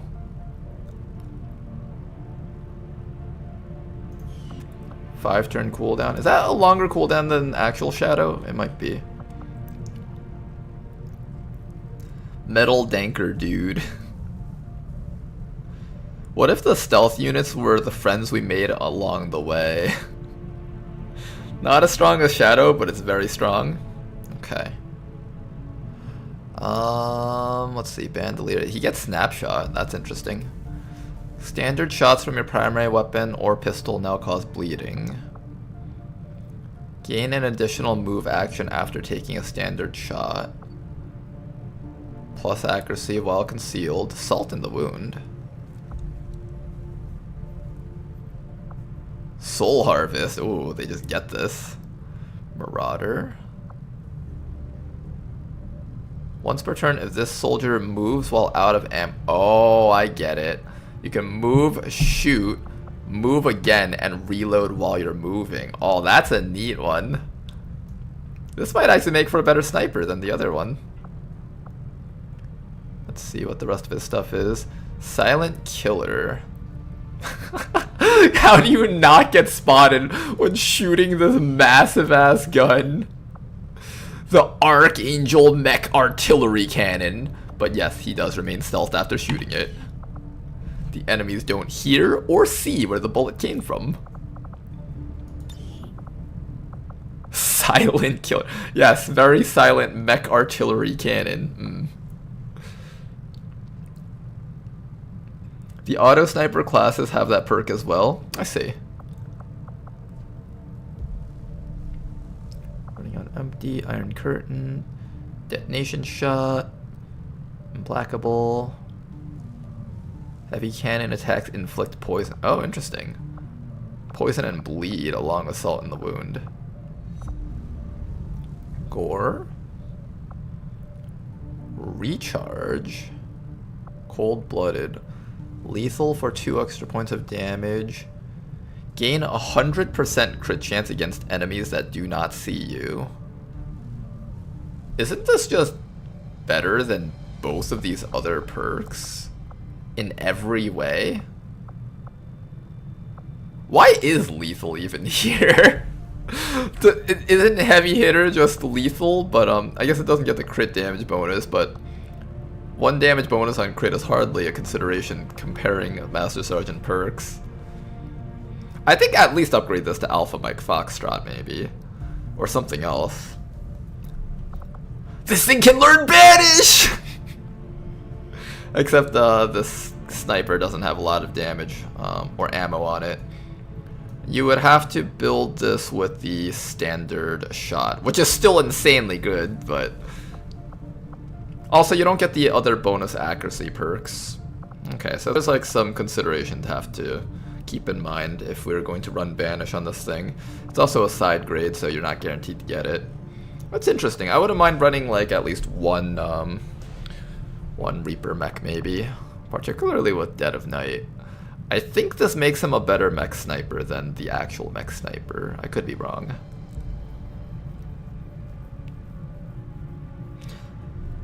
Recharge is also unlimited. Interesting, I see. Okay, I get it. So you have to use your recharge to give this guy more optical camo. I get it. So it's normally 5 turns, and after a turn is over, it goes down by 1, so 4 cooldown. You have to kill 4 things to actually get this thing to give you stealth every single round. Oh, and it lasts for 2 turns, so you need to get 2 kills during that time to stay perma-stealth with your Reaper mech. Ooh, Reaper mech perma-stealth. I like that. I wonder if that'll be too strong. It might be too strong. We'll see. Spray PCS, Traverse Fire, more damage buffs on top, like Dead Eye, Bullseye, etc. What is the Spray PCS that everyone keeps talking about? Actual Mech Sniper has more multi-shot, does it? Because I had a Master Sergeant one and I couldn't multi-shot. I guess if you use your assault rifle thingy, you would have multi-shot. But if we're using the Mech Sniper cannon, you can't do that.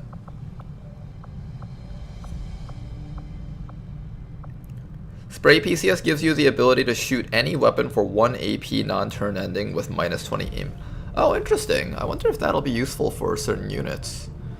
Probably will be.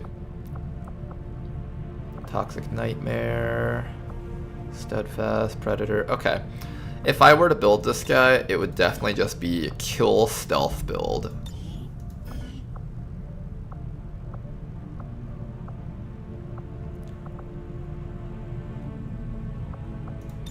Running on empty, reposition, snapshot, silent killer. Oh, this is a tough choice. Silent killer or running on empty. That's a bit of a consideration that we have to think about. Soul Harvest is probably a big one though. You can get up to 30% crit chance using Soul Harvest. And then the sniper rifle I think already gives 20% crit chance, so you've just naturally given the soldier 50 crit chance. And if you use a PCS on a weapon that has spray built in like the LMG, it negates the accuracy debuff of spray completely. Oh, interesting. Oh, I get it. So that's one way to make the giant LMG multi-shot. Okay.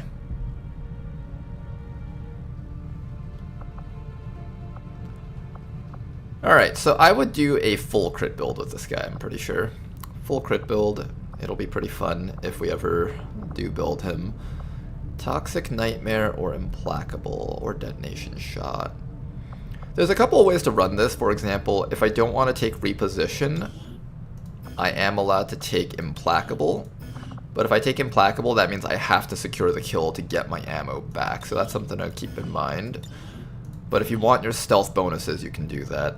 The other option is Silent Killer. If I want Silent Killer, I don't get the free reloads, unfortunately. That kind of hurts.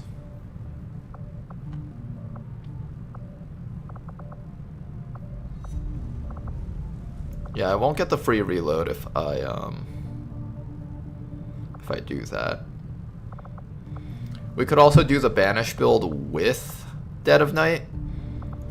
If we ever get Banished, we could do something like Recharge, Dead of Night,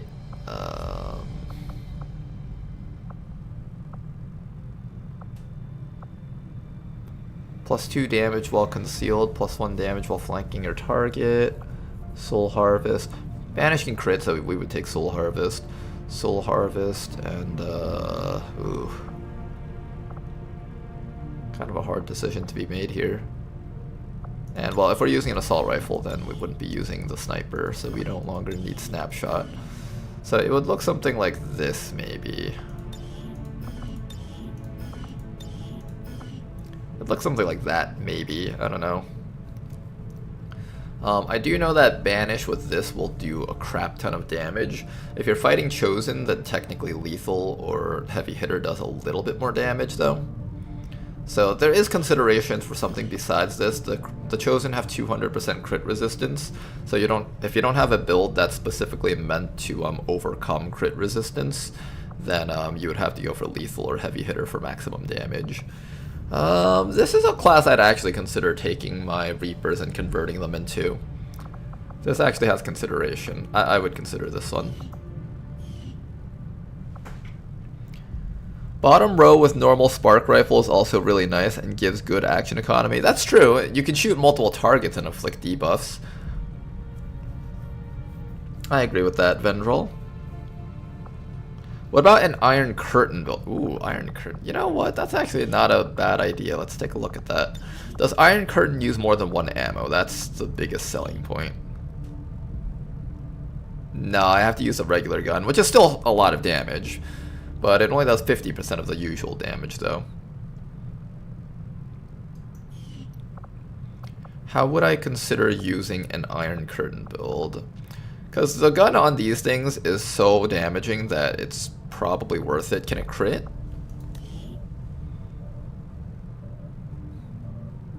It can crit, I think.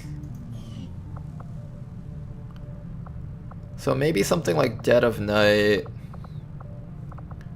Depending on how good this is, this allows you to sneak up to a group of enemies and just blast them. So this can be very good.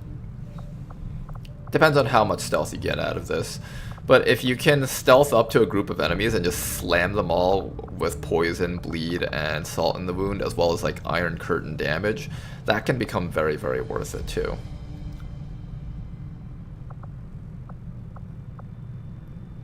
And if you have Gore, they all panic, most likely. I could see that, yeah, that's pretty neat. And that'll basically set up your Soul Harvest really easily. Or you could take Surprise or Stalker to get more reliability out of your soldier. I could see that, yeah. That's pretty cool. I like this Reaper mech build. Unfortunately, I don't think this thing can become a member of our stealth squad even with ECM. The issue is that this guy does not come with Phantom, so he doesn't have a perma-stealth ability. Would have been nice if he did, but unfortunately he doesn't.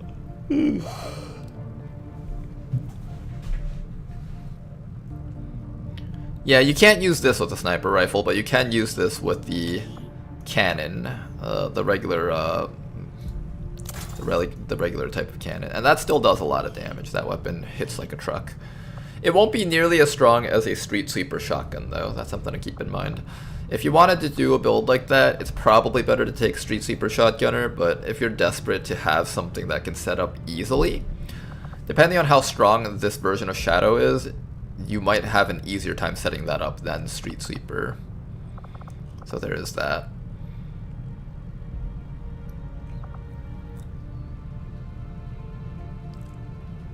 Alright, so far we've come up with some ideas on what we're going to do with our guys. Oh, let me put down another thing. Muton or a farmer. That Muton also has scouting reports, so we can put that guy in the squad, I think. I think he has that perk. Let me check if they have it, actually. Do I have him with us? Muton Devastator, I think? No, it's War Master. I think that comes with... Yes, it does come with Scouting Report. So this is another member of the Scouting Report squad. There is a mech-sized shotgun. I haven't seen it yet. Is it specifically a certain tier only? I did just finish Plasma Shotgun, so if anything, I should see it now.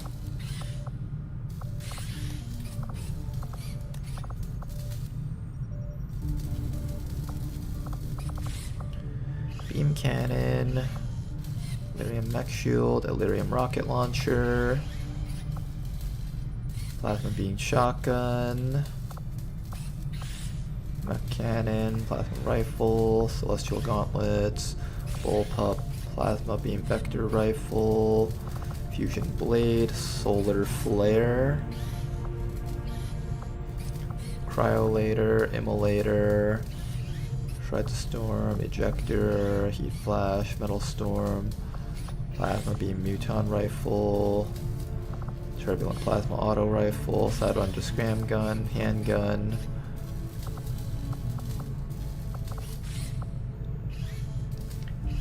Gated by assault mech Rex. Oh, okay, I have to build something else entirely, I see.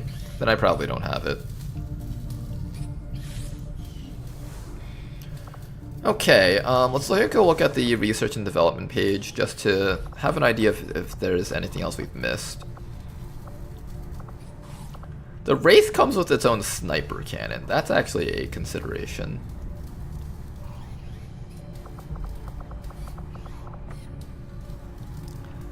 Aside from that, what's a brain cord?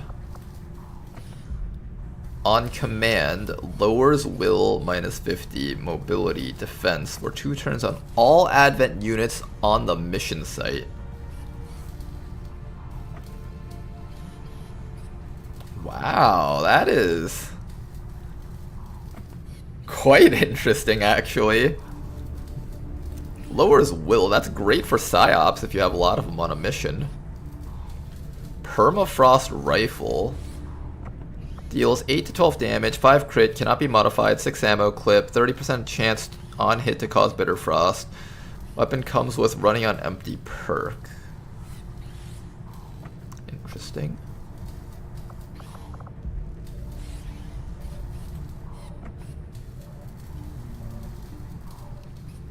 Okay. There's that. Let's take a look at the Templar. I think there's a Templar mech that we have to do. How do I set this up? It was make soldier a class, unit name paled. Do I have to do the nickname? I don't think so, right? Brooke. What's the string for the Templar mech? Was it like temp mech? Class is RM Templar mech trooper. RM Templar mech trooper. Too many S? Did I? Yes, I did. Sorry about that. Thank you very much for catching that. Make soldier a class, Paled Brook, RM Templar mech trooper. I still don't understand what we're doing with all those console commands. We're just taking a look at all the classes and looking at all their abilities. Did that work? No, I messed something up. Inspecting the class and seeing, yeah, we're this campaign's pretty much over, so we need to reassess what we're doing. We're planning out our next classes and our next campaign. Yeah, we lost this one, pretty much. We haven't seen the death screen yet, but we've accepted defeat at this point. Did Ronar wipe to Avenger Defense? No, we just got to a point where, well, we did wipe to a Avenger Defense. But I was willing to play through with save scumming on, but even with that, we got to a point where I don't think our team is capable of just doing missions in general, and that usually spells the end for a campaign. Do I have to do it with the mech? Maybe I have to do it with the mech. Make soldier a class. Dwayne Cook. Oops. This keyboard is old, so it like randomly types random letters while I'm going.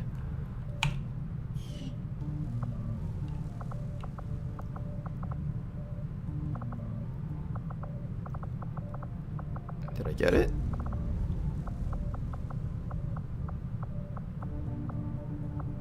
Mech Sniper? No, he's still a Mech Sniper. Maybe let's do it with this person that doesn't have a nickname. Make Soldier a class. Jessica Jackson. Put the names in quotes. Oh, thank you. That might be it.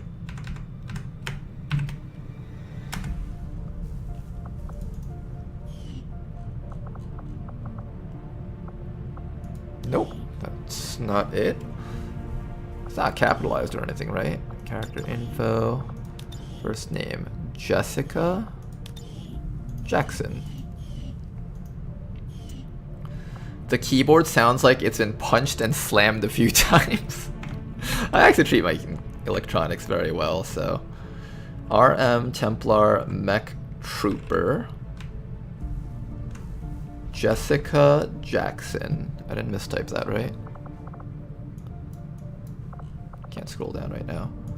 Make Soldier A class.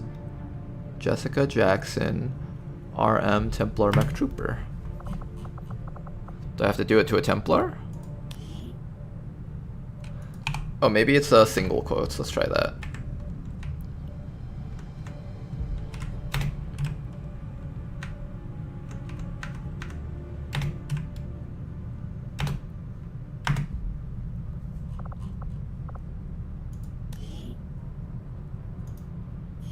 No, why is that not working? Tetster, do you have any idea what I need to actually type? Because it seems like it's not doing what I want it to do. Rename soldier to SQL drop table. Try writing with the same letter cases. Yeah, sure. It might be case sensitive.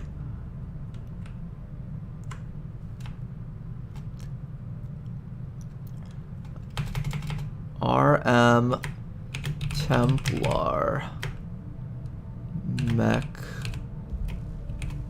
Trooper, and I'll switch this back to actual quotes.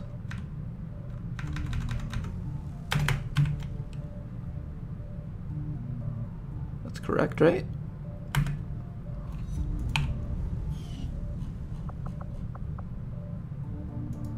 No, still not working. Why not?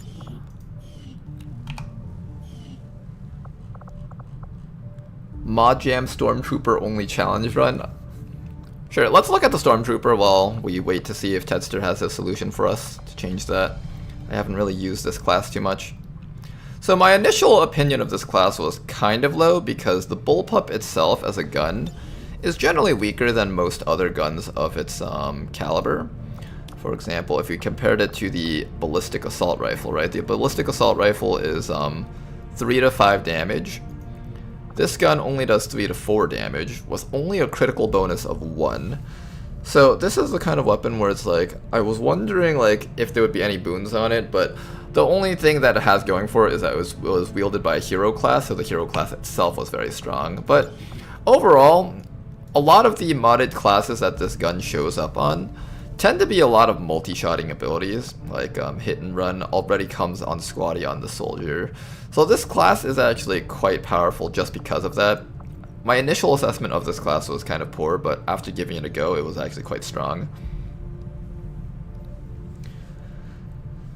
So, what are we doing here? The bullpup is a pea shooter? Yeah, it is a pea shooter. Yawn? When is this over soon? What do you mean this over soon? What's over soon?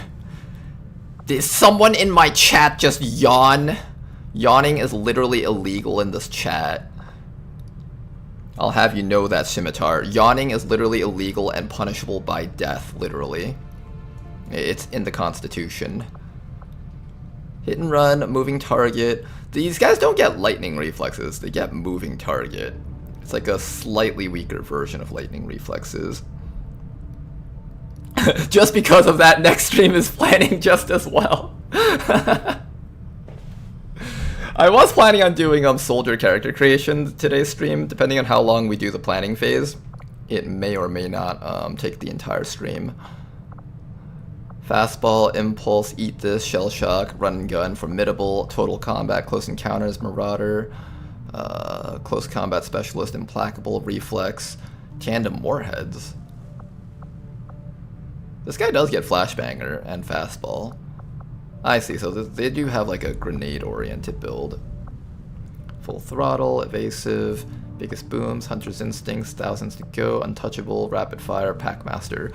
So I think when I looked at this guy's perk tree, I decided that the stormtrooper class is really good at shooting a lot of times. So I think that's what I tried doing, giving them as many bonus actions as possible. So Aethys and Impulse, they're fine perks to have, but fastball gives you an extra action inside of all that.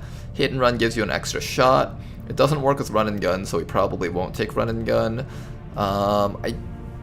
It doesn't work with hit and run either with close encounters, so I don't take either of these two. Implacable is nice. It gives us an extra move to reposition. Reflex is okay also. Full throttle, tandem warheads, evasive. Hunter's Instinct gives the bullpup the damage it needs to become as strong as a regular weapon. I feel like this comes a little bit late. It could come a little bit earlier probably. Thousands to go gives you an extra action upon killing. And rapid reaction, or rapid fire, gives you multi-shots. So you can go either one of these two, I guess, if you want more damage or more actions. With this setup, you can walk up to an enemy, or you can throw a free flashbang, walk up to an enemy, shoot them, get your hit and run action back, and then shoot them twice with rapid fire, and still have an extra action to run away with implacable. So basically, move up to a guy, triple shot him, and then run away after he's dead. It's honestly quite powerful. And even in the early game, a bullpup should be able to kill most advent troopers in 2 shots. Some things I'm noticing about this build, there is stuff like shell-shocked. Grenades have a 15% chance to stun organic and robotic enemies. This kind of feels like a shitty perk. Only a 15% chance? I'd rather just like have something that's like concrete that I have.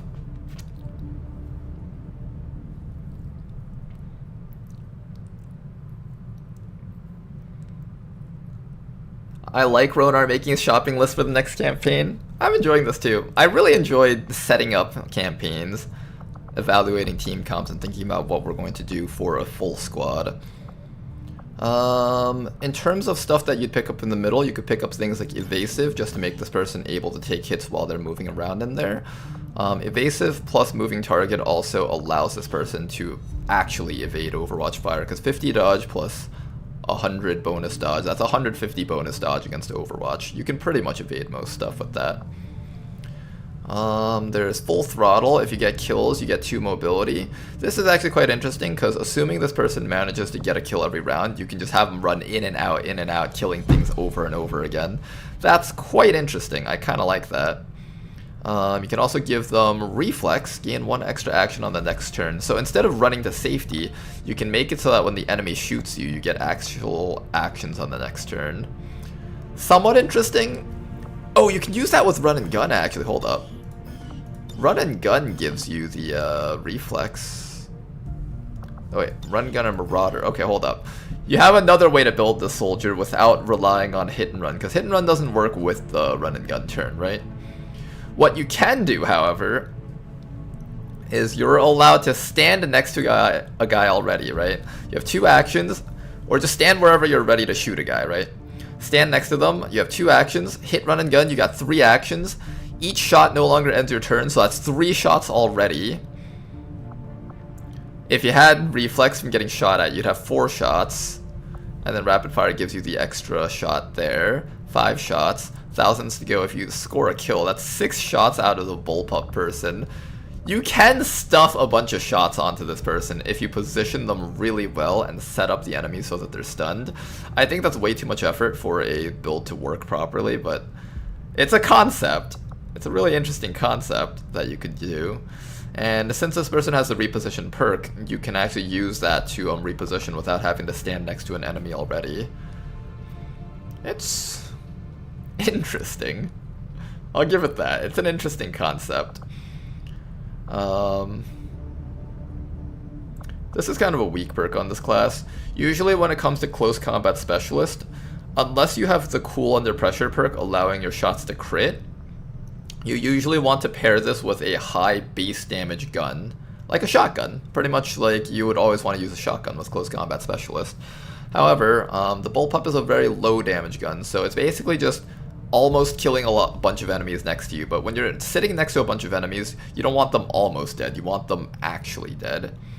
You can kind of fix that with Hunter's Instinct, but this is a flat damage perk, so it does fall off as the game goes on, unfortunately. Probably should buy every scientist he can every month, plus laboratory, plus research development, and rush to plasma/coil. I want to do that, but the issue is we also need supplies to build stuff. And I literally asked Tedster to make the early game harder, so I don't know if I can skip tech. Will you be building 500 Fusiliers again? I'm definitely going to at least try to have 2, if not 4, on a squad. I like the Fusilier class, so I do want to give them a few more goes. But maybe I'll do a few less Fusiliers, because they don't actually perform as well on the Chosen Avenger defense. So for example, on the defense squad, where you don't have the chance to set up because the enemies are rushing at you, I would probably choose to put my Fusiliers on the offense squad. So I think the Fusiliers would go here. And over here we take more traditional sniper type enemies like the basic sharpshooter and such. That's what I'm thinking at least. Plasma Bullpup min-rolling for 6. Dude, the Plasma Bullpup does so little damage compared to other plasma weapons sometimes. And then other times it's just like critting for 15 damage and it's like, oh okay, it's just a normal plasma weapon. And then sometimes it's just like, oops, it did 6 damage. It is actually just a laser weapon. Can you afford to have 12 soldiers who don't go on missions in reserve for defense? In the late game we will. In the late game at the very least. Right now we have like 63 soldiers because we bought everything, and we still had a bunch of soldiers dying. So the goal is less soldiers dying and more soldiers training up. I want there to at least be like tech sergeant soldiers that can go out on missions and train up, while we keep a bunch of master sergeant soldiers doing the big missions like Avenger defense as well as offense missions. But looking at this chart though, like 8 here, 6, 6, 3, 12, that's like another 5. This adds up to be around like 6 units, or 60 units. And we can't do 60 units, like, just look how big our memorial was after, Hey out there, resistance psychos! Oh god, 36! Are you eager to get back Yeah, to this is a really freaking big, roster. Another thing we could start doing is building more mechanical enemies. So that's another thing that we need to do. Set more mechanical enemies.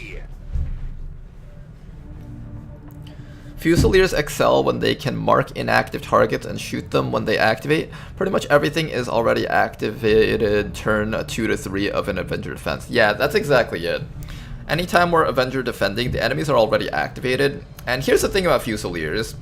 The geometry behind their cone of marking is that the further away the enemy is from the Fusilier, like for example base assault, right? When our Fusilier was marking from miles away, the cone was wide as hell at the end of the shot. So the enemies couldn't actually get out of the cone. But during the Avenger defense, when the enemies were right next to us, they could easily just sidestep the cone just by taking like more than 3 tile steps to the sides. And our Fusiliers could never truly mark the enemies and shoot them to build up their Fusil stacks, which basically made them shitty snipers. So I have to make sure to take Fusil specifically on things like supply raids, as well as base assaults. Missions of that nature are where they shine the most on. What's a Fusilier? Never heard. Fusilier is a sniper class introduced by Rishi. It's a very interesting class.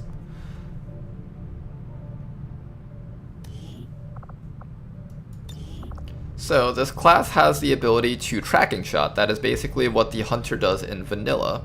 Creates a cone centered on top of a target that you're aiming at, and if they don't leave that cone, next shot you get a guaranteed crit and hit against them.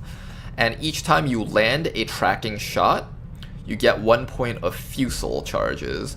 At 3 points Each point of fusel charges gives you 1 more bonus damage on your gun, so you can get up to 6 bonus damage on your gun, which is absolutely insane. But at 3 charges, your tracking shot becomes a free thing. So instead of having to shoot, mark, every other turn you shoot, now you can shoot and mark, shoot and mark, shoot and mark, shoot and mark, and shoot every single round. This class is particularly great on untimed missions, where you start in stealth and you can set up your fusel marks and start building those up, and at a certain point they just carry the entire mission because the enemies just drop dead. Once an enemy is marked, as long as it stays in the cone, you can always shoot at it. Even if it runs behind a building, you will literally shoot through the wall to kill them. It's really cool. Even if they run into the fog, you can still shoot them, which allows for some game-breaking stuff, actually. But yeah, that's the Fusel class. In Long War 1 Beyond Impossible, alien counts were pretty high even in the early game, which let you snowball if properly done. Tedster increases alien counts here too. The thing about alien count in Long War 2 is that you don't get corpses all the time. So it's actually a lot more challenging without as much of the reward, actually. There is that little bit of a difference between Long War 1, and that makes this... Overall, I would say Long War 2 has a much more challenging strategic layer. Managing resources and stuff, it's just something that we had a lot of trouble doing this campaign, as you guys noticed. Like, I'd always be poor of supplies and Elerium crystals at some point after every single month, and we'd rarely ever be able to gear up a full multiple squads. We usually have like one really well geared squad in between each research tech session. Long War 2, everything is timed, so have to chew through them all. Yeah, another thing is that Long War 2 is timed, so you can't have 40 enemy missions. But that's also one of the reasons why I asked Tedster to try changing things up a bit, so that we could have more variations of missions. And I think Tedster said he was going to implement one of my ideas where we make troop columns much easier to detect, but and you can bring like up to 8 soldiers on it more easily, but there would be like 40 enemies on it or something, is what I asked him to do. I don't know if he has already made those changes in the latest INI that he sent me, but we're probably going to try that all out. Oh, I can mess with alien counts easy enough? That's good, because one of the things I was thinking about was, so supply raids are one of those things which are really difficult to detect, because you want, as a game, you don't want the player to just be able to constantly interrupt the enemy's movement around the map, right?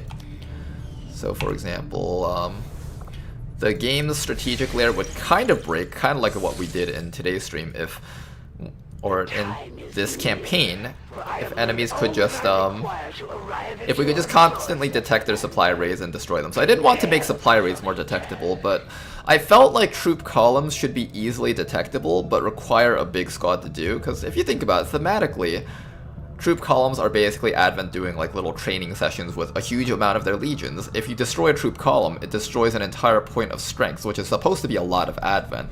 So it makes sense to actually make it so that like there's 40 enemies on that mission or so. And then it makes it invoke the feeling of XCOM 1 all over again. I thought that was like one way to bring back an XCOM 1 style mission, or a Long War 1 style mission. Doesn't have to be 40 enemies, it can be like 30, scaling up depending on the strength of the region.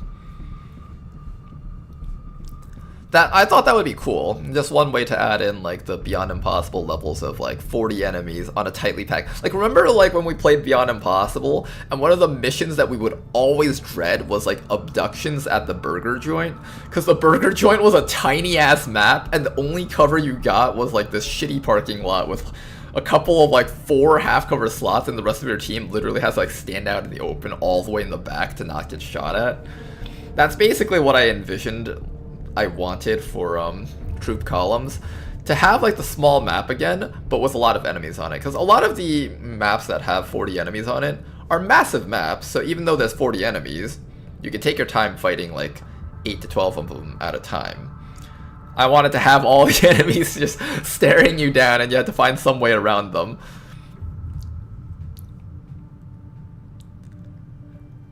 Analyzer Thomas says 70 enemies but all base troopers.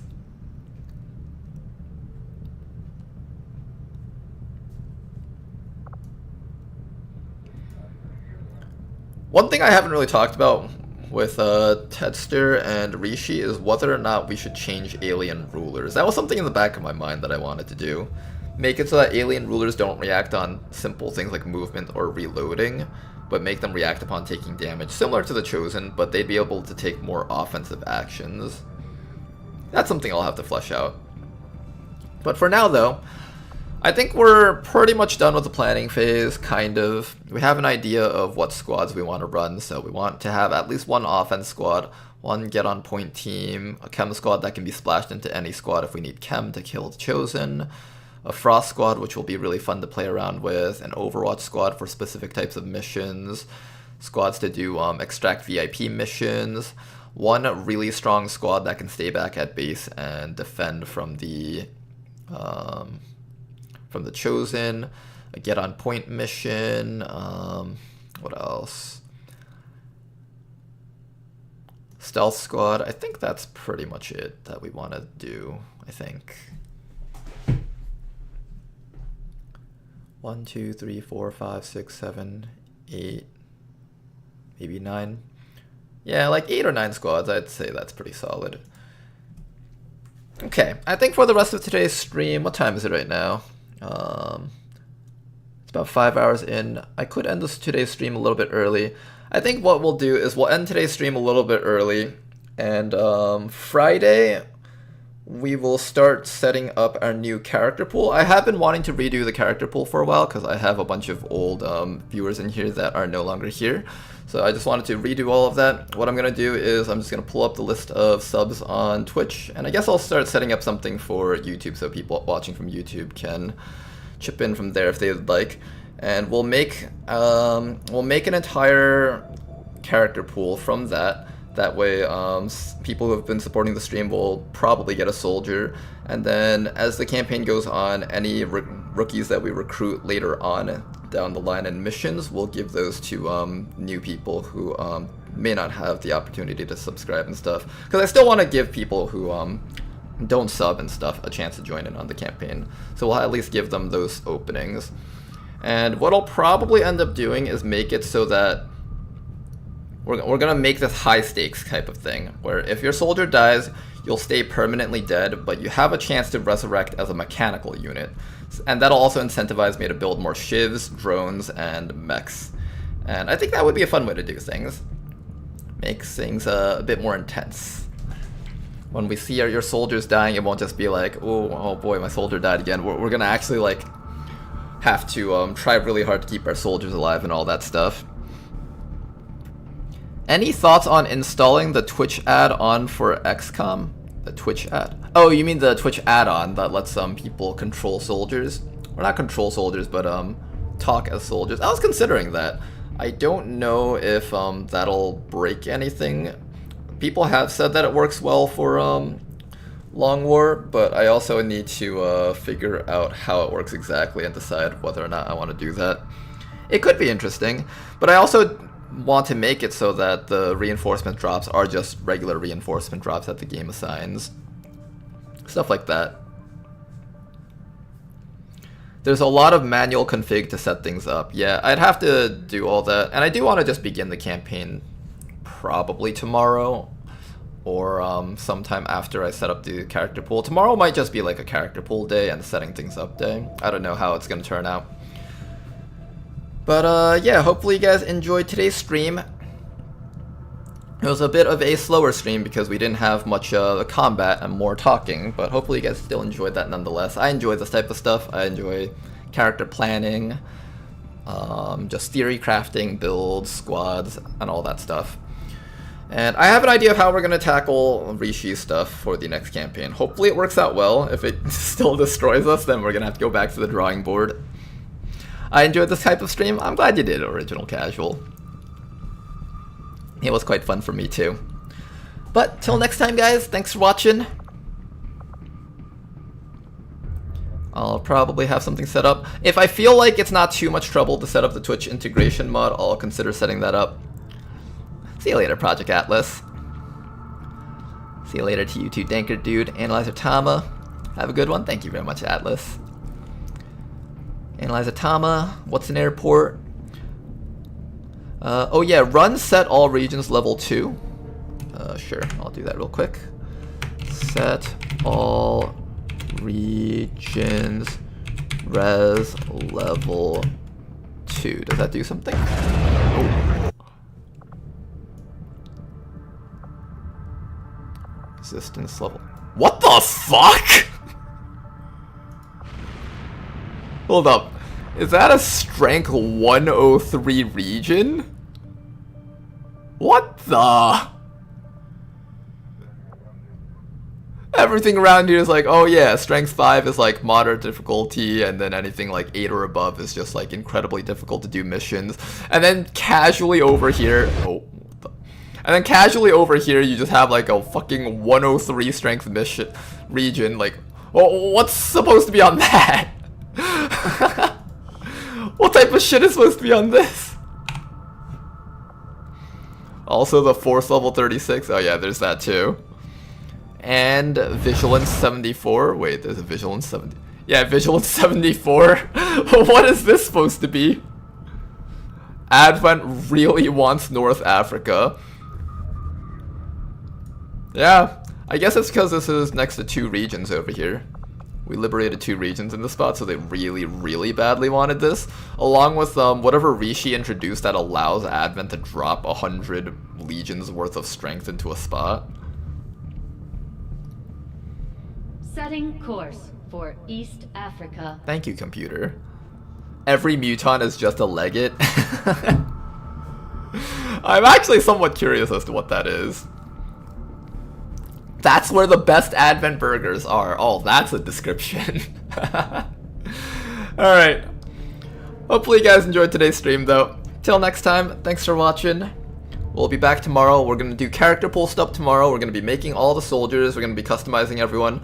I'm going to probably set up a Google Sheets for all our subs to just be able to put down what they want their first, last name, and nickname for their soldiers to be, as well as introduce, what's that thing called? Oops, not desktop, main menu.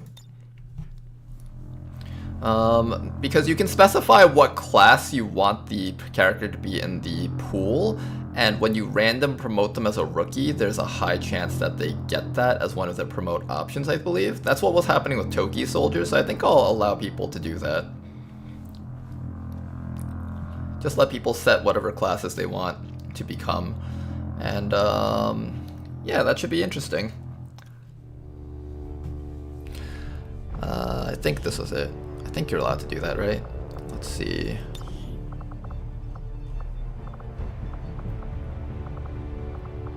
Yes, you can change the soldier class. And basically they'll still start out as rookies at the start of the campaign, but when you promote them, the 3 options that you get, I think one of them is guaranteed to be one of these things. I believe that's how it works. Can you set them to be like aliens? Like if I set Eula to be an alien, will I get an Andromedon that looks like her? That's a weird thought. Switch her back to being a rookie.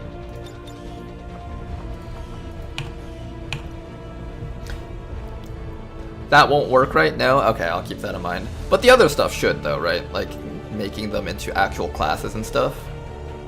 I'm pretty sure that works. And animations will be borked. What are you talking about? You're talking as if like a T-posing human pretending to shoot a gun in the air isn't normal. I think you need to use my class mod still for the commander's choice. Yeah, if I want to do like a full commander's choice, I have to do that. But I'm okay with... Did you use my class? I did not, actually. Maybe I'll look into that. Alright, but thanks for watching, you guys. Do you know what would be cool? Do what Chris Odd does and share the cosmetic list with the viewers so they can customize their soldier, then submit the soldier file. I could do that. I have like my entire weird-ass mod list set up, so if I just figure out which ones are cosmetic, I can probably post that on the Discord, and people can make their own soldiers and just put it in like a Dropbox or something like that. This mod works with who's my class? Okay, that's good to hear. Alright then, maybe I'll set everything up off stream. Thanks for watching, guys. Till next time. bye-bye. I'll be working on some stuff for the next campaign.